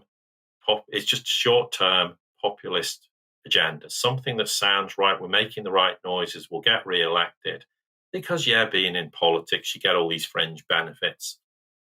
Some people more than others, of course, and they just want to keep the gravy train. Like in the UK, they get lined up with a nice big fat pension. They're going, well, I've got this big fat pension in the end of it, so when I retire, I'll be perfectly happy. It's index linked to inflation.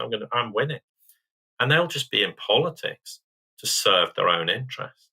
And in the process, they don't rock the boat. So therefore, the idea, okay, these policymakers somewhere are making decisions, and there's no doubt governments are. The military-industrial complex is a major driver of US foreign policy.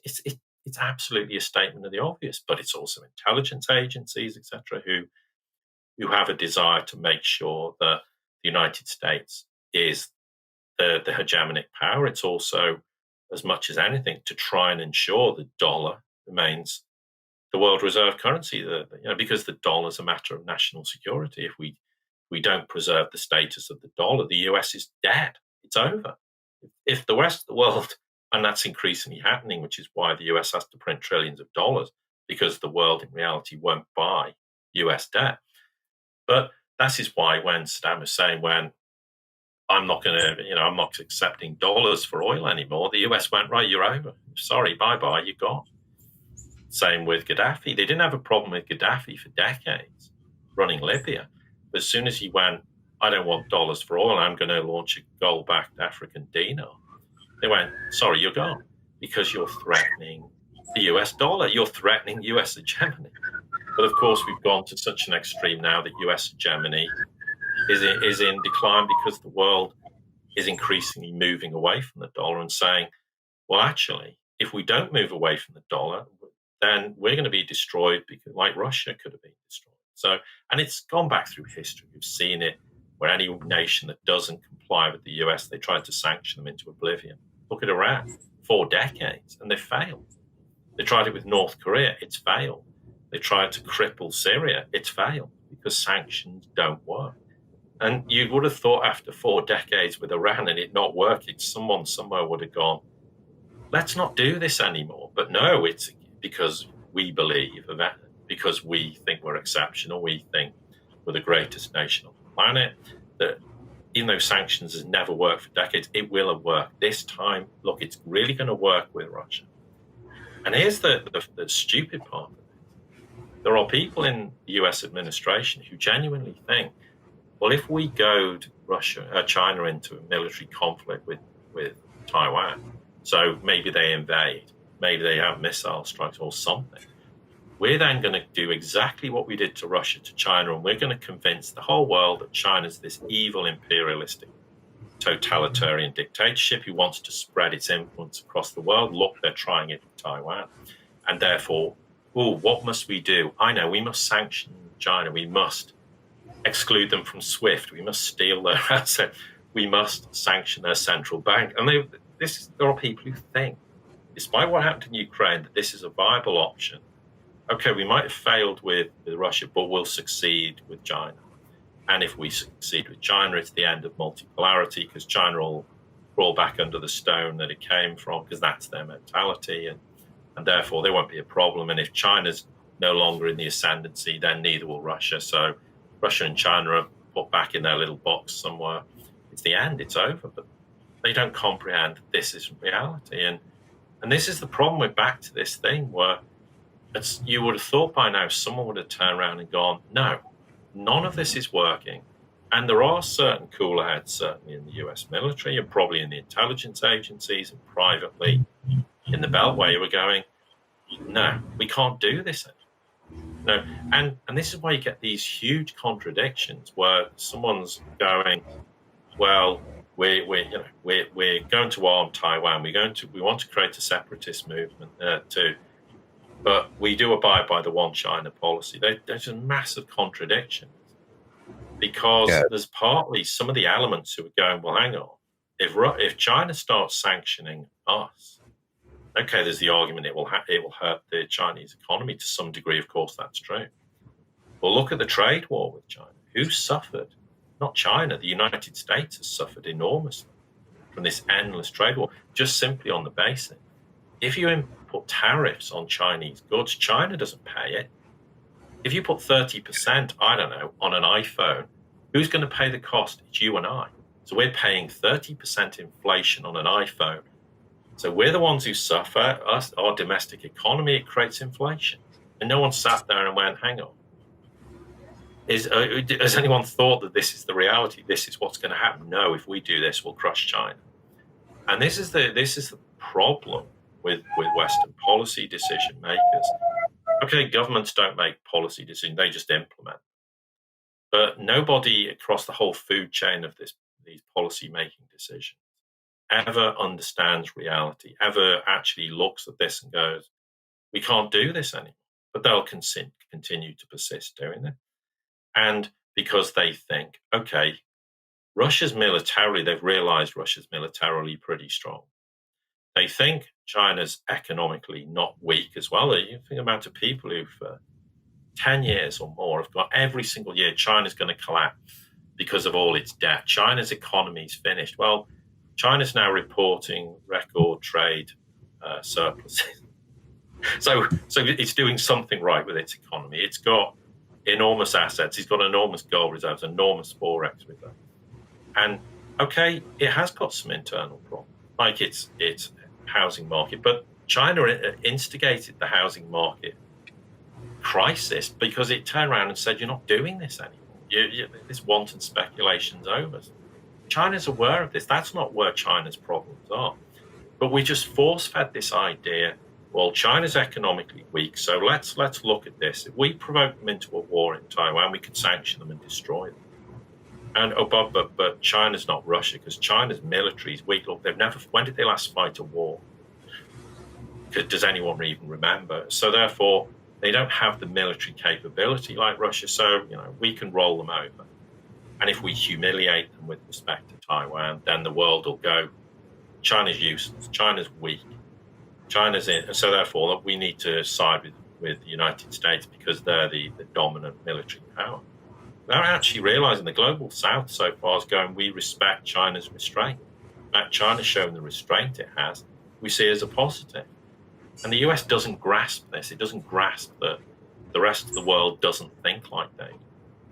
So it remains to be seen what happens with Taiwan. At this point, it's very obvious that China will keep doing these military drills just to keep Taiwan on its feet, keep on its toes, and the United States likewise. But the US is threatening to send a flotilla down the Taiwan Strait, which would be extremely provocative. But we are where we are, and let's not get too far ahead with the whole Taiwan story. But I made the point prior to the Ukraine war, in not quite 12 months ago, the US will be pushing Russia with Ukraine, they'll push China with Taiwan, and they'll try and nibble away at Iran again. They're not really succeeding with Iran because, ironically, this whole pandemic and this whole energy crisis has meant they've actually gone to the Iranians and gone, do you know what, we'd like some of your energy because you can get it really cheap. And so if we're really nice to you and we walk away from the sanctions a little bit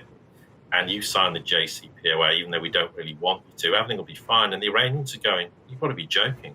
You tried to destroy us for 40 years. We don't trust you. By the way, we're selling all our energy to the Chinese and everywhere else because we bypassed your sanctions and there's nothing you can do about it. So go away. We're not interested in cooperating. And that's why all this Chinese and Russian money's piling in, because Iran can spec up its, as we said earlier, LNG oil. And it will sell it to the global south, and it will turn around to the West and go, why would we sell it to you? Look at what you've done to us. Even Europe had a way of circumventing sanctions through Instex. And they said, oh, yeah. And then they were too frightened and went, no, we're not doing it. Well, Iran's going, why do we want to cooperate with you? We're going to cooperate with the nations who stood by us, the Chinese, the global south, the Russians. They're the ones we want to work with. But by the way, the West, you do realize we have enormous gold reserves. We have enormous commodities, not just energy. We're going to be a huge future growth sector in West Asia, effectively. And we're going to work with the rest of the Middle East, even though you never think that was going to be possible. These are all things that have been very obvious for years. I mean, I've talked about it for longer than I care to remember. And I always make this point. People think I'm pro-Russia and pro-China, but just go back. Look, I've said things. These things will happen, and the West is asleep at the wheel.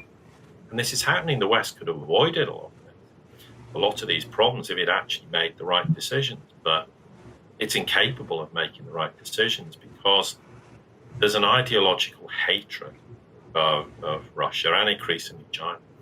And when you've had decades of this ideological hatred, it's very difficult to then turn around to the American or the British people and say, do you know what? I have to confess, we sort of lied a bit about it. There's a lot of propaganda. We'd like to now be friends with Russia. I mean, what's going to happen? The people are going to turn around and go, what? What the hell are you talking about? hang on, we've had decades of this Cold War mentality to varying degrees, and Russia's the Antichrist or whatever people think Putin is. But now you're telling us that's not the case anymore. They can't do this because it's like they've dug this hole, and the only way out of it is to keep digging and digging and doubling, tripling, quadrupling down. And instead of going, hang on, can someone give us a hand so we can climb out this hole of our own making? But is that going to happen anytime soon? It's extremely unlikely. But this autumn and winter, there's never it's not like we're making a bold prediction, but particularly maybe in Europe more than anything, let's see what happens in terms of food insecurity, energy crisis. Is it going to change the political will? Because here's the thing, what are you going to do? You're going to sit there, the Scholz and the Macrons going, well, I don't want to appear that I'm supportive of China and Russia. Well, less China, more Russia. And I'm going to just toe the line because I don't want to upset the Americans. And I'm just going to ignore the fact that half or more of my population are furious with me and the risk of civil unrest. What's more important to my political livelihood? The domestic problems that are now spiraling out of control, or my foreign policy? And that's the flip. When the flip happens, they're all going to turn around. They have to turn around to the United States and go, no, it's over. We're not going to be your vassal states anymore because we're burning. Rome's burning now. Berlin's burning, whatever it might be, and we're going to have to we're going to have to seriously readjust our position. Now, could this happen in autumn through winter this year? It's a possibility. And that would then change the entire dynamic. But the question is, if that did happen, what is Europe going to do? They're going to turn around to the Russians and go, look, we're terribly sorry. We really shouldn't have behaved this way. Can you forgive us? And Russia might just turn around and say, no, go away. You've made your bed, you're going to lie in it. And if that happens, okay, an unstable Europe's not good for Russia, by the way, or anyone else in the world. But we don't know because they've made noises recently, both the Russians and the Chinese. We don't trust the West, meaning the EU, including the UK and the US. So those days are over. The trust's gone. And they're kind of half hinting that they're not going to let it come back anytime soon. Well, that might just be, again, a bit of bravado. Maybe there was a massive U-turn in the West. They might go, okay, yeah, you have seriously screwed up from our perspective, but we're happy to forgive and forget and move on. But if they don't, then what's the West going to do? The West is just going to sink into the abyss more and more, and the global South's going, sorry, you've got what problems? We're fine. Okay, we've had food insecurity. We're addressing those problems. We've got access to cheap energy. We're very happy. So we're growing our economy. We don't care if the West's burning, because what did you do to us for decades and beyond through colonialism, hundreds of years? You basically raped and pillaged our nations and treated us in the most disdainful way. So maybe you need to learn a bit of a painful lesson. And there is a risk that will happen, and we have to hope it doesn't. But we can't rule it out. And this is why, hopefully, we never get to that point, because if we do, then the question is, how long is it going to be before the global South trusts us again? How long is it going to be before these nations go, well, actually, yeah, okay, we will forgive and forget now. We think you've learned your lesson. Now, if people like you and I were in government, we went to these Chinese and Russians and go, look, we really do accept the fact we've screwed up, but we really need to address this. This is not good for us. It's not good for you to have an unstable nation like the United States, given the size of it, given the number of, and also because it's a nuclear power. So this is always a potential concern. So it remains to be seen what plays out. But anyone doing victory laps going, well, we're winning the war in Ukraine, needs to wake up. And the idea that the United States is going to do victory laps with respect to Taiwan, again, is just believing in an illusion. It's time we all face reality. It's going to be painful, but it's better we face reality rather than just sitting there going, well, don't worry, somehow we'll blag our way through this, because we've been blagging our way through it for the last 20 years in financialization of our economies and destroying the wealth generators and the wealth creators and creating an unsustainable economy and financial system. And we just need to deal with reality. It's a point where we keep laboring, but we labor it because and it's encouraging. There's more people in the West seeing this. But I mean, I've said this before, and I mean it. I want the United States more than any other nation, including Britain, which I'm British, to be a successful, strong nation amongst equals, where it pools all its greatest resources, where it actually becomes a nation the world looks up to and trusts and respects. That's great for America and it's great for the world, and I want to see that. But we are millions of miles away from that currently, and the longer this goes on, the more the internal problems in the US will rear their head. And it's the one failure of Trump. Trump was supposed to come in 2016 and go to the Chinese and say, look, we need to rebuild America. We can't do it on our own, and it's going to be very problematic. We're going to have to work in cooperation. Can you assist us? And the Chinese would have done it in 2016. Of that, there's absolutely no doubt. Would they do it now? No chance. But that was the one opportunity. Okay, it didn't happen for whatever reason, and the rest's history. But that was an opportunity where something major progress could have been made. But at the end of the day, the US is going to have to rely on the rest of the world in the future, and it can't think that it can function in its own little empire and still keep nibbling away at China in the Indo-Pacific and rally all these allies who will stand against it. Because look at Taiwan. I mean, the Europeans aren't exactly going, we support the United States' policy with Pelosi. We don't see it, particularly with the Japanese or the South Koreans. I mean, look at Pelosi goes to South Korea. President, the foreign minister went, oh, I'm sorry, I'm on holiday. I'm too busy to see you. Yeah, because they don't want to antagonize China. Because they're major trade partners. So, again, China is not Russia and Taiwan is not Ukraine. And whether the West likes it or not, most Taiwanese are very pro-China. Yeah, they want their independent, autonomous state. Of course they do. But they're Chinese. They're pro-China. They want to have that affiliation with China. They don't want to become some vassal state of the United States going, well, we're worried about the security of Taiwan, so let's point some missiles at China 200 kilometers away. They don't want any of that. And, whether people believe it or not, about 70% of the Taiwanese people said Pelosi's actions was deeply destabilizing to Taiwan and they disapproved of it.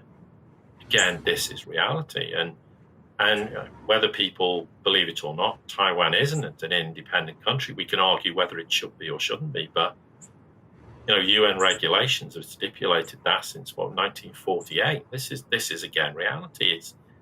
It's not an independent nation. The one China principle from a legal standpoint applies. Okay, we can argue whether that should be the case in the future, and that's a whole separate issue. But as things stand, we want to obey the law, the rules of international law. That's the reality. But of course, the US doesn't believe in international law. It believes in rules-based law, which is there are no rules. We make it up as we go along. And if we don't like the rule that we implemented yesterday, we'll just scrap it. We'll say it no longer applies, and we'll just move on to some other rule, and we'll completely change the goalposts with respect to whatever policy decision it is. Well, they may have got away with that, but they're not going to get away with it.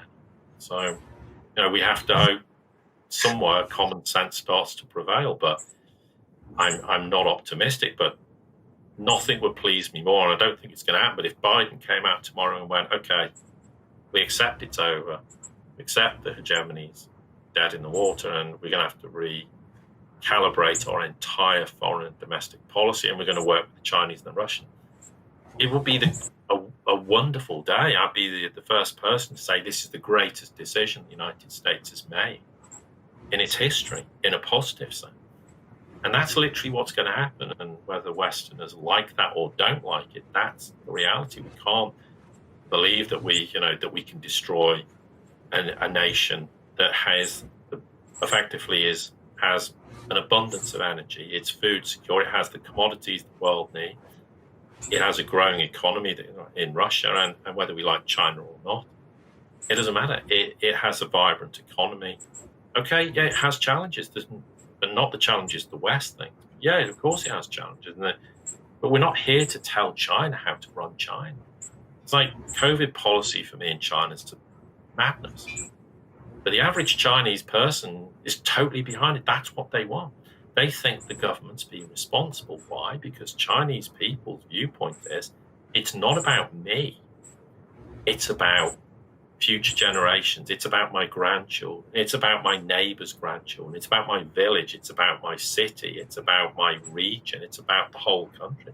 Everything's geared about the nation state and what's beneficial to the nation, not me on an individual basis. That's why they, in the vast majority of cases, they totally approve of COVID policy. They said it's the right thing to do. Now, we can sit here in the West and go, I don't agree with this, but it's irrelevant. That's what the Chinese people want. They demand it. The government gives it to them. They're happy. If you did that in the West, the way they do it, we'd be going, no, this is totally unacceptable. But we have to learn to understand that just because we don't agree with it doesn't mean that we should change it. You know, we're not here. We shouldn't be here to change cultures and attitudes of nations or dictate to them in economic terms or financial terms. We need to go, okay, we might not agree with you with regards to Taiwan. We may have issues with you with regards to Hong Kong or whatever it might be. We're not happy with what Russia's doing in Ukraine, or maybe we're not happy with Russian policy towards Syria or whatever, or Iran. But we're going to have to live with this. We're going to have to work together and realize that's how adults behave. I mean, you know, that's the definition of what an adult should be is. You don't always agree with everything, but you have the attitude of accepting people have differences of opinion, and you have to just accept that. That's how it is, that we're all different and nations are different. Okay, Europeans are fairly similar, but even in Europe, there's diverse thought processes, diverse cultures.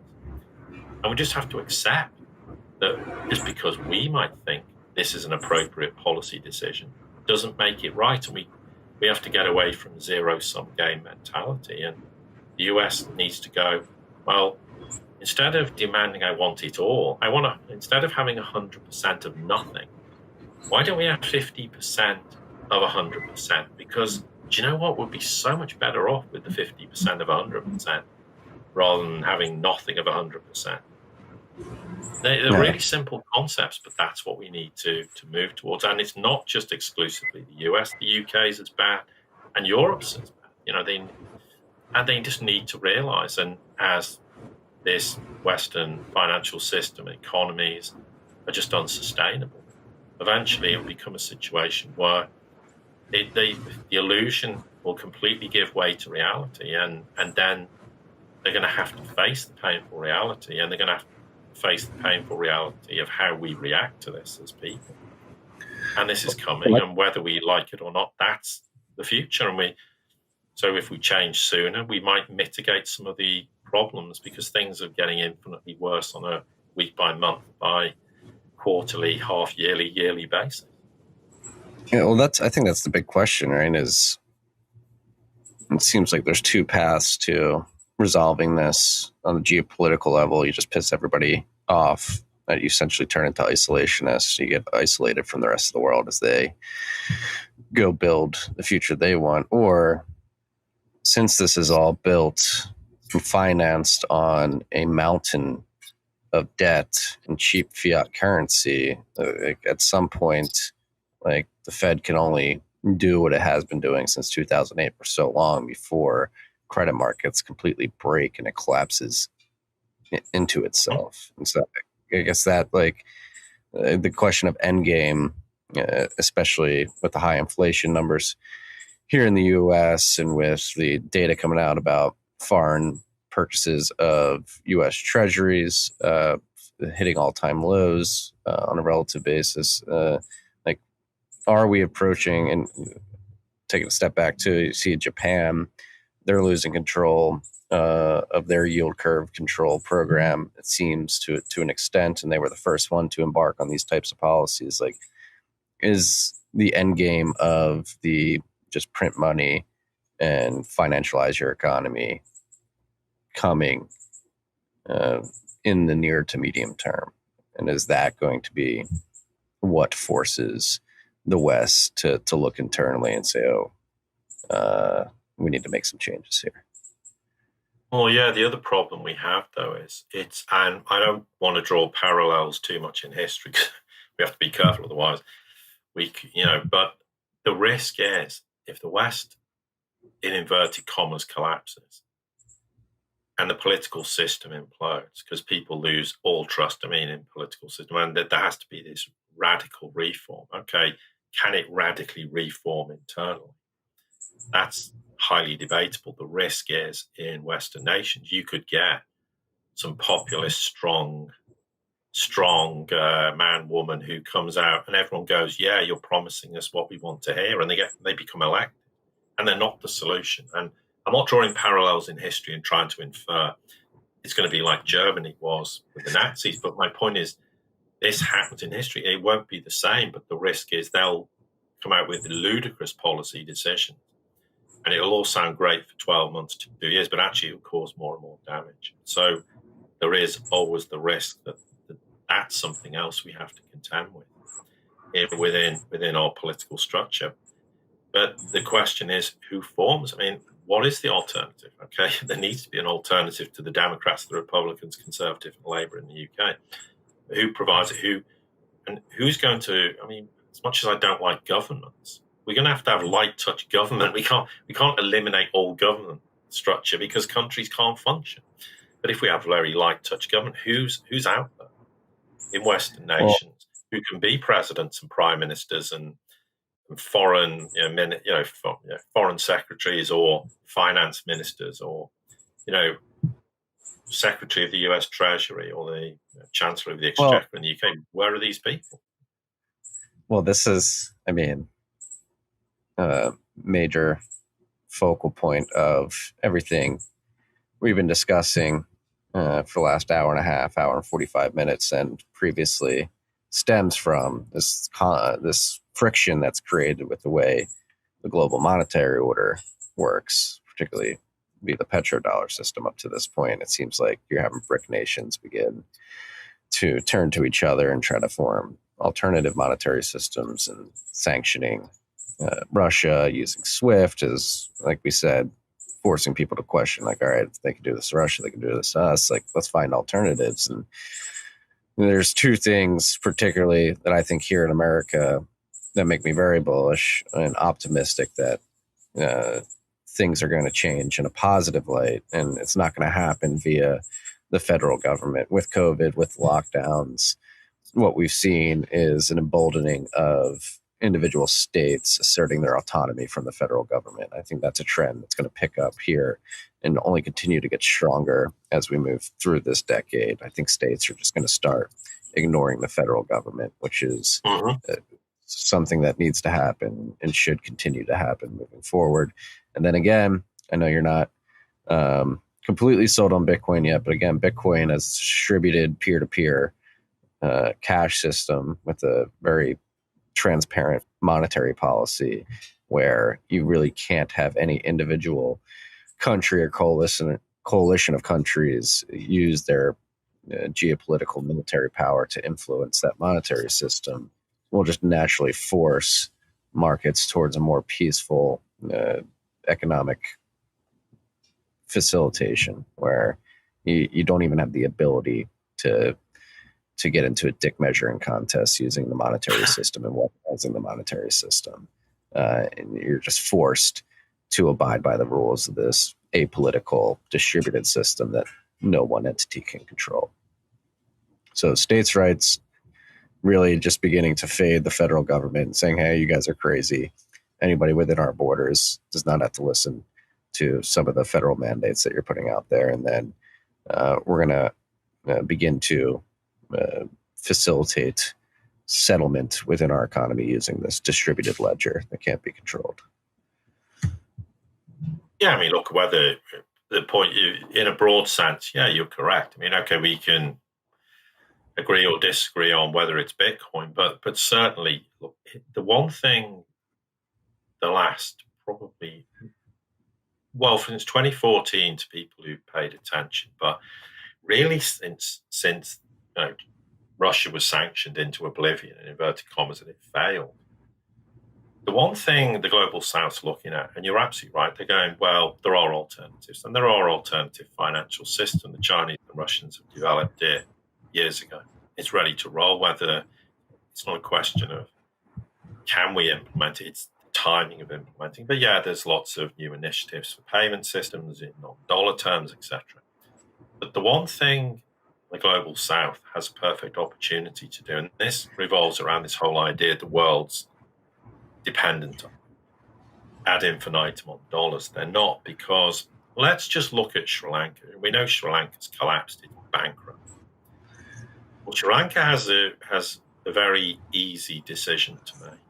It can sit there and go, well, there's the old world, there's the IMF, the World Bank, and all the creditors. And we can sit there and go, oh, we'll renegotiate the terms of settling our debt. And in the process, we'll have austerity and we'll probably have whatever assets we've got left to be stolen. Or they can turn around and say to the IMF and the World Bank, do you know what? Here's a radical thought. We'll just default. We'll default on everything. We're not paying you a single dollar back. And you can give us a zero credit rating. We don't care, because we're joining multipolar world. We're going to join the Chinese and the Russians. Do you know what? We're not going to get ripped off by them. And they're not going to put measures in place of severe austerity. And they're not going to put some puppet government in place to make sure the austerity gets rolled out. We're going to do something radically different. And Sri Lanka has the opportunity to do this. It's rather like, and they've learned from Russia, because Russia's gone, do you know what? We don't care if we're not part of SWIFT. We're never going to borrow money in Western markets again. We don't care. It doesn't matter to us anymore. You can exclude us. In fact, we're not going to operate in your financial system anymore. We're not going to deal with the IMF or the World Bank. It's just completely irrelevant in the future. We're going to sell our debt to nations in the global south, and they'll buy it.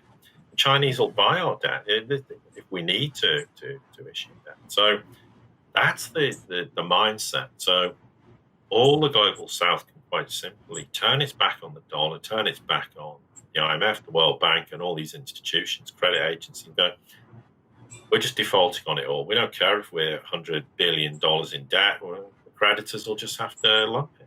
They'll have to deal with the consequences. Because, and by the way, if we have some sort of financial and economic ties with the Chinese and the Russians, and maybe we will have some military cooperation with the Russians just in case you might decide to try and invade our country and overthrow our government, or you might try and have a colour revolution or whatever. We've got some measures in place to circumvent that problem. They can do this. They don't have to be obligated to settle or renegotiate, refinance debt with the West or whoever it might be. Just walk away from it. Say, no, we're not doing this anymore. And they're quite legitimately able to do that. They just haven't realised you can do this. You don't, because if you're not going to borrow money in Western markets anymore, the credit agencies can give you a zero rating, and say, sorry, you just go, fine. We're not borrowing money off you. We'll go somewhere else. We'll borrow some money off the Chinese. And, the West goes, the Chinese are imposing all this debt traps. Well, go and talk to the nations concerned, because you get a very different perspective. I mean, look at China's just postponed $2 billion of debt owed by Pakistan and said, well, we'll postpone it for 12 months, forget it, just move the goalpost. And if in 12 months you've got a problem, we'll just shift it again. So there are alternatives, and, this is the future. So it's just nations are learning that you don't have to effectively be subservient to the United States, the Western financial system, the dollar, etc. There are alternatives, and these alternatives, Russia's proved. Okay, Russia's a unique case because of, as we said, its resources, etc. But they've proved you can actually financially benefit enormously not being part of the Western financial system, and cutting yourself off in totality is actually highly beneficial. So maybe we as impoverished nations in the global south should follow Russia's line, and okay, we need Russian energy and cooperation with China and Iran or whoever it is. We need to make sure we have some safeguards in place. But if we've got access to these resources, we can then begin to grow our economy without being subject to austerity, etc. Then that's the way forward. So let's do it, and it remains to be seen which major nation, because lots of nations are going to go bust in the global south. We know this is reality. Which of them is going to turn around and go, sorry, we have a new way of doing things, and this is how we're going to do it. Yeah. No, we've seen that El Salvador too has come out and um, openly derided the IMF. And yeah, I mean, the IMF is one of the most parasitic entities on the planet. I can't believe. I mean, Argentina alone. I mean, I was astonished by the fact I looked into it a few months ago. They have an annual inflation rate, an annualized inflation rate going back to something like 1952 of around 200%, which is insane.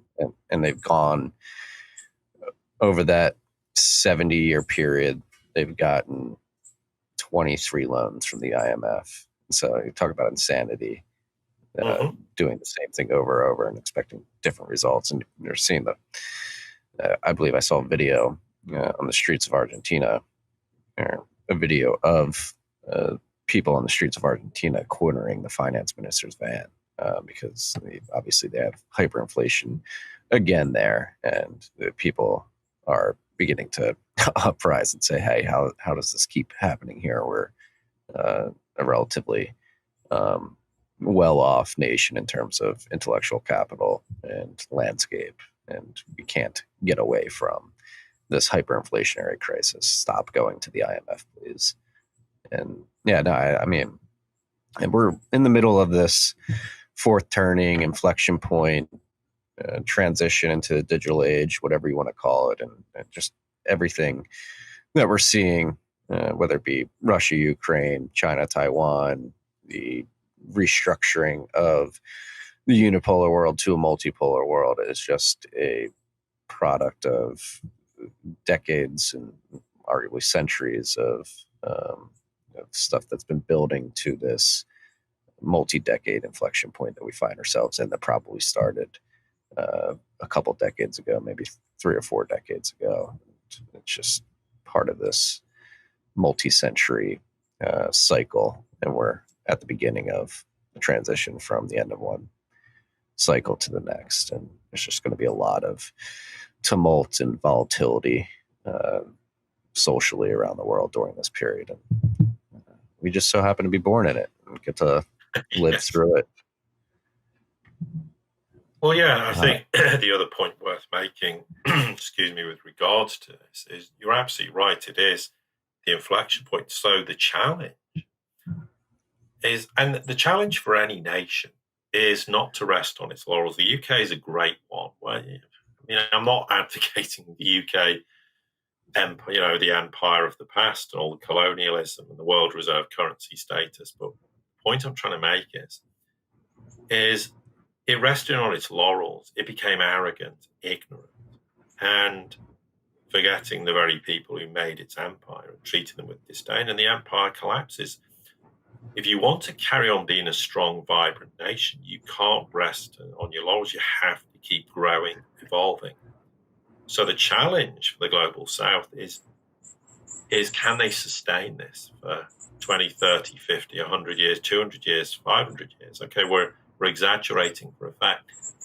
But it's possible that the world, if it does things sensibly and actually does things correctly, it can go through a period of enormous, less growth, but enormous growth as human beings, as planet evolving, and it can be sustainable for a long time, provided we all live within our means. We don't want things we can't afford and don't need invariably, and we haven't. So I've always said this change to multipolarity, as much as anything, is a reboot of humanity in terms of our values. What do we think is important? What matters? Rather than living in this consumption-based economy where, I use this analogy, we buy things we don't need to impress the friends we don't have.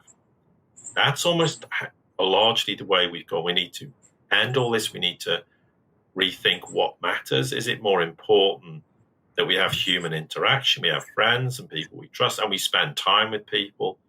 Is that far more beneficial to all of us as humanity, rather than sitting there with a bit of plastic, whether it's a phone, a tablet, a laptop, and that's our world?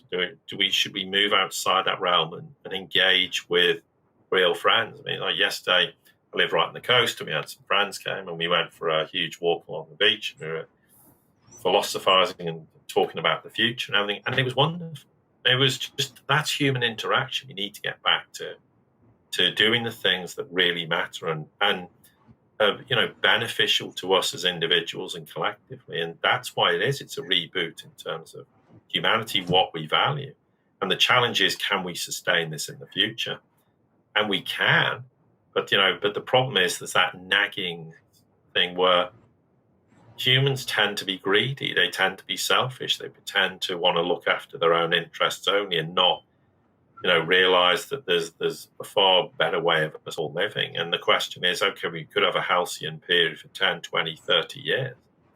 But then do we slip back into that age-old selfish mentality where it's dog eat dog? And these are challenges. So every nation has to keep evolving. It has to keep trying to move to the next level, improve the livelihood of the people of the nation, how the people develop, how our economies, how we can globally deal with the challenges of the future. There's no doubt resources are going to become more and more finite because we're going to keep consuming. So here's an obvious example: nuclear fusion. It's always been, it's 20 years, it's in the future, it's always been 20 years. Well, we're now starting to say, well, it's actually not 20 years, it could be 15 years. We may have commercial fusion reactors. And if we pooled our resources, and if we had limitless dirt cheap energy, the environmentalists couldn't moan. And imagine how that would revolutionize our economies, our livelihoods. These are achievable objectives if we collectively pool resources. And there are those big fusion reactor projects with 35, 40 nations in them. But it seems lately we've overcome the technological challenges. There are still issues, there are still problems, but we've surmounted some of the major ones. So if we achieve that objective, what does that mean? It's a major game changer. If everyone has cheap, limitless energy, well, I think the idea of conflict doesn't really work anymore. Well, we're not going to be able to sanction anyone and cripple them on energy terms. And if we have huge, affordable, cheap energy, what does that mean for food production? The cost of everything. We can feed ourselves and very cheaply. And if we had a global agricultural policy decision that would work for humanity, we could do this. Because, in the Netherlands, they've got an amazing agri sector. It's incredible given the size of the country, the amount of food they produce, and it works brilliant. I mean, you just drive anywhere. I was there a few days ago, and you just go anywhere, and just everywhere, any bit.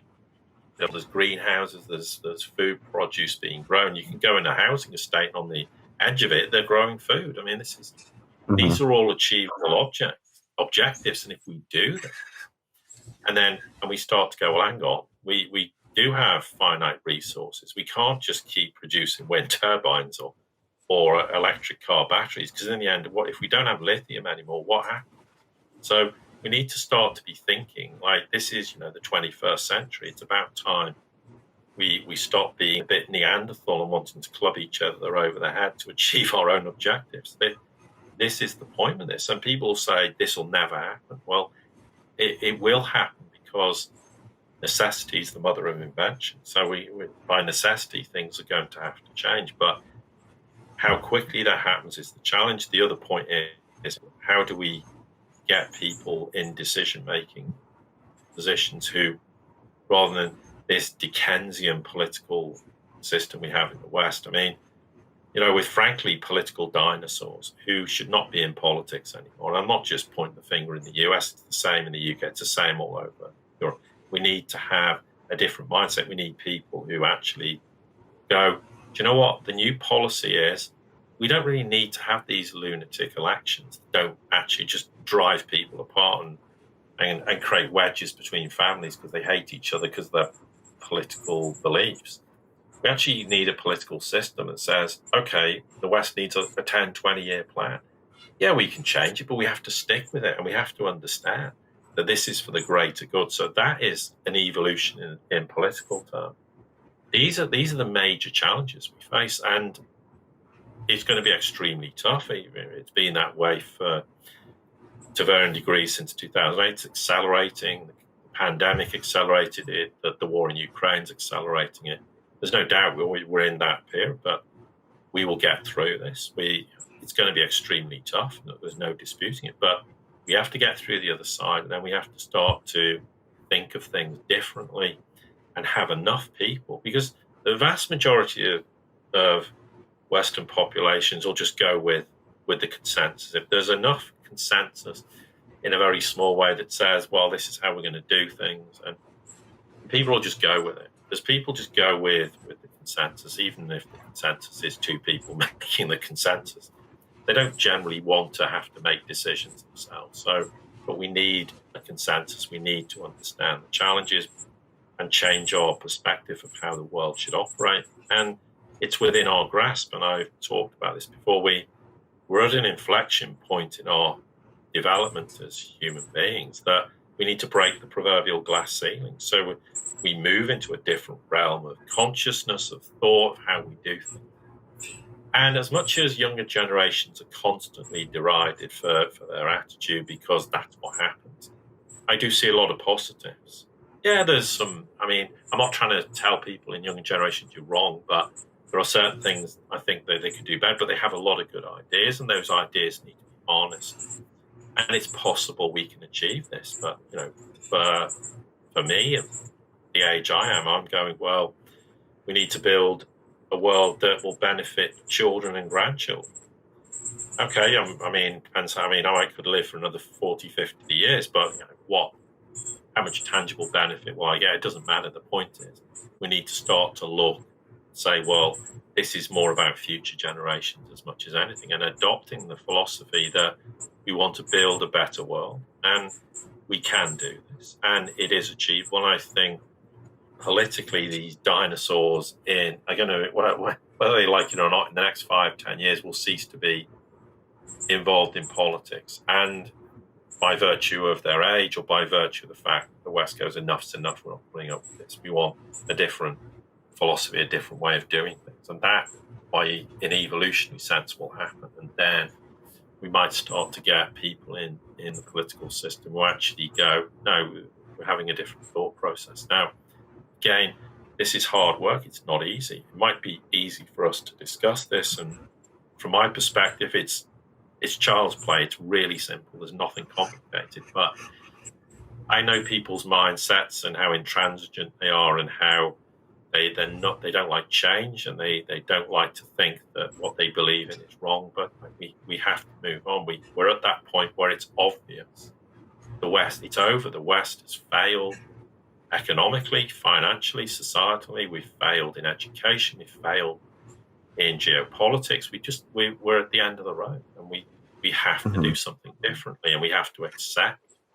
And it doesn't matter we've made really big mistakes. We have to hold up our hand and go, there's another way of doing things, and this is achievable. And anyone who says, and this is impossible and it can't happen, well, of course it can happen.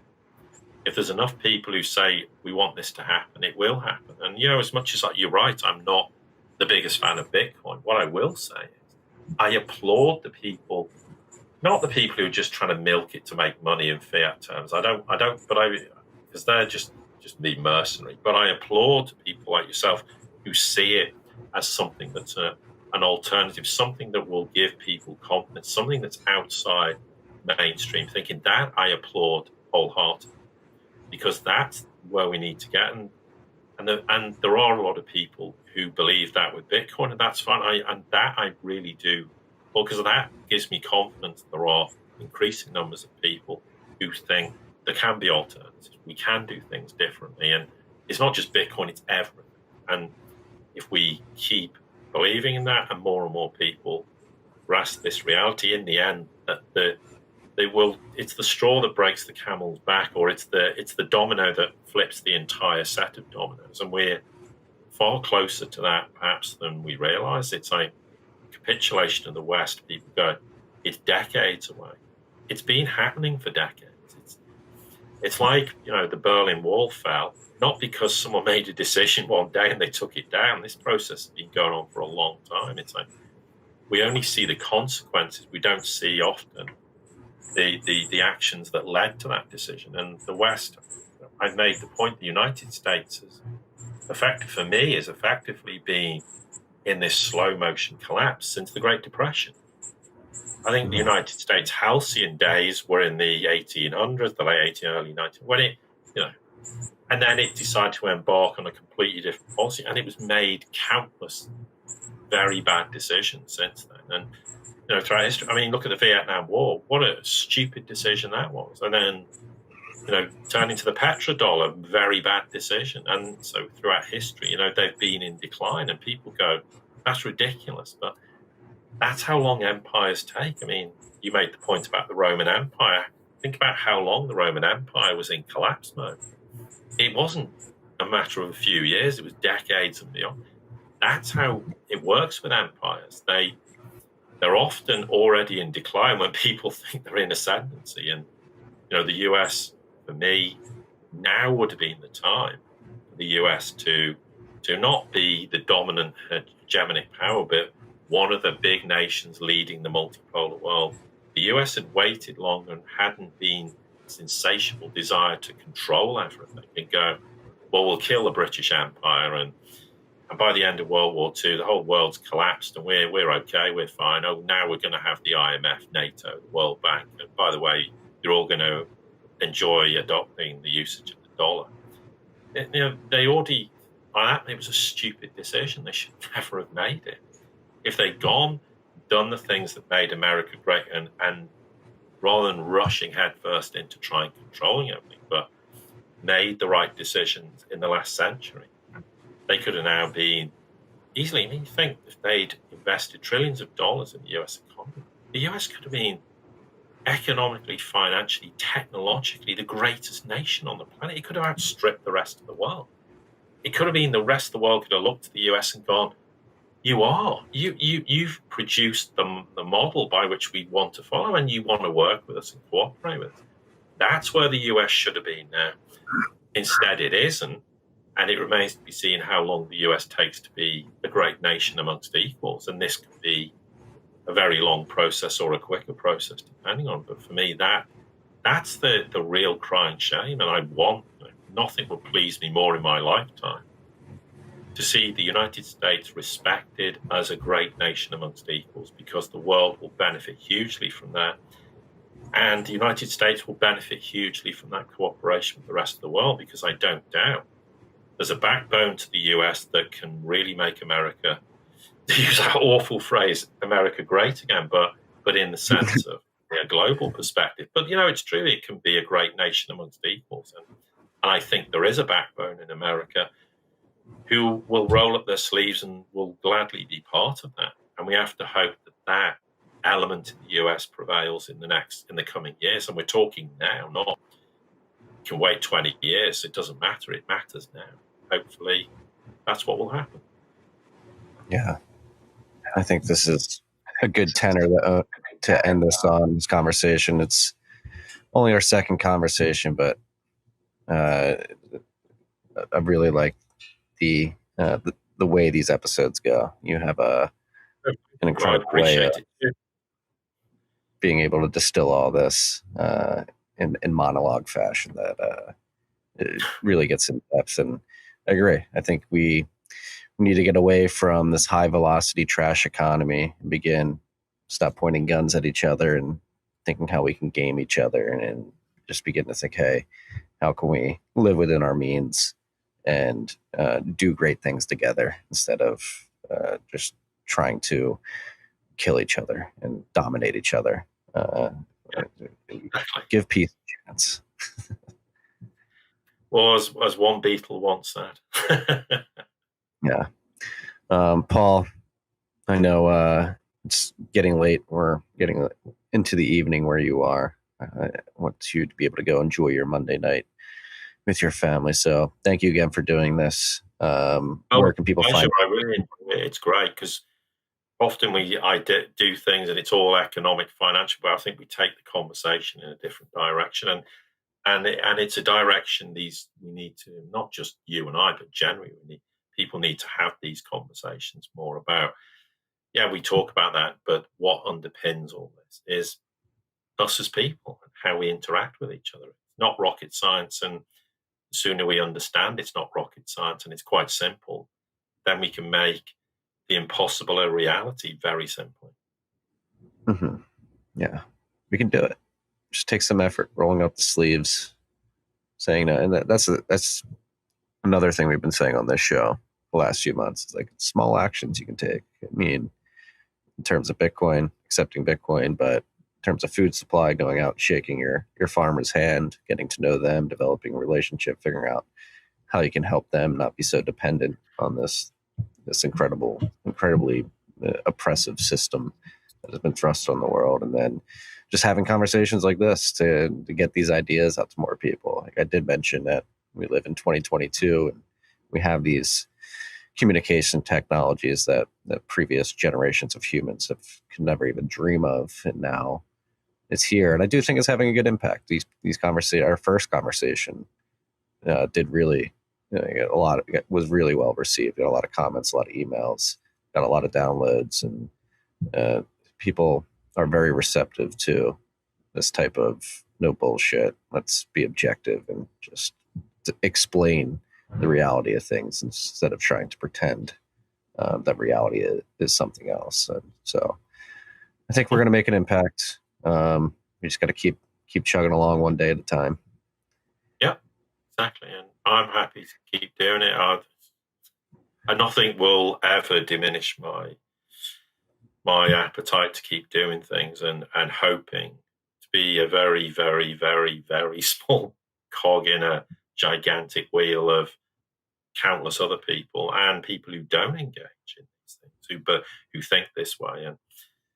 And one day it will happen. It's just, hopefully it happens a lot sooner, because then all humanity benefits a lot quicker. And we may actually be, you never know, we might be really surprised. It might just be far sooner than we think, a kind of tipping point when that attitude does change and prevails. And you never know, given what might happen in the autumn and winter of this year, that we might be literally at that point far soon. I mean, it could be a matter of months. It might not be, and it's not about, nothing's time driven. It's always event driven. But this winter will pose enormous challenges for the West, and they're going to have to decide what's more important. And if you've got a lot of angry people, hungry and cold, that might finally refocus their minds as to what matters and what doesn't matter. Because even if they're political beasts, which they are, they don't want 10,000 people trying to storm their house and smash it up because they're furious with the local politicians or their government for their ineptitude and inaction in dealing with what fundamentally would be a crisis, but the like of which we've not seen since, even worse possibly than like the Great Depression, all those scenes we've seen of people queuing up at soup kitchens. I mean, I'm not trying to dramatize things, but that's the risk we're at, and it's a very real risk. So maybe, sadly, that will be the catalyst that begins to change things. And I think once things start to change, this whole edifice of the illusion will just crack very rapidly. Yes. And then there's a whole bit of instability until common sense, people sit down and go, okay, enough's enough. And we're not just sound biting as politicians. And, we get politicians who go, this is a vocation. I'm doing this because I love people. I care for my nation in a truly nationalistic way, not bullshit nationalism. And actually want to do the right things. And people see this, and, and we get back to the way it used to be, where, people did have neighbors, real neighbors, and we had that community feel, and we build a community feel out, and it actually becomes a reality once again. Because I remember it in my lifetime. I can remember, okay, maybe it's just where I grew up, but I remember that, and I would love to see that come back. And these are just small, important steps of humans interacting with each other, and not with a bit of plastic or in some virtual reality. Let's engage in the real world with each other, because that's the starting point. That's how people will start to evolve in ways, I think, that's far more beneficial to us, rather than the isolationist kind of behavior where many people just like to live in virtual reality and not really interact with humans. This is very, very bad.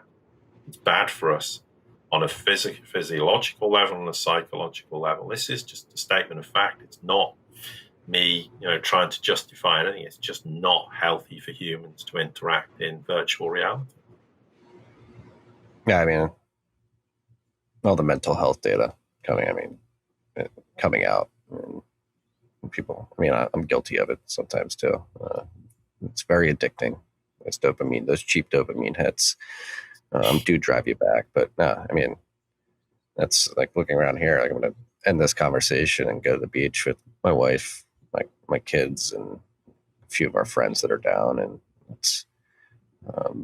it's been great being a vacation down on this island. I've got my extended family, and we've got an extended network of friends groups that come down here too. And it's I grew up with my cousins and that extended friend group and their kids, and now just seeing it replicate with my children, my cousins' children, it's makes me very happy, and it gives me hope that these types of yeah. You've got a microcosm of something that's wonderful, and it can be extrapolated across entire communities and nations and the world. And it's an aspiration we should all strive for. Statement of the obvious. Yes, we should. Well, Paul, thank you again for your time. It's a pleasure, as ever. Yeah, we'll do this again at some point. Maybe we'll make this like a once every 6 months thing. We recorded in February. It's August now, so maybe we'll catch up next February. Yeah, we will do, or maybe sooner, depending on what happens. But anyway, yes, of course, we'll certainly do it again. And it's a pleasure for me as well. And thank you. Awesome. Well, enjoy the rest of your night. That's all we got today. For love.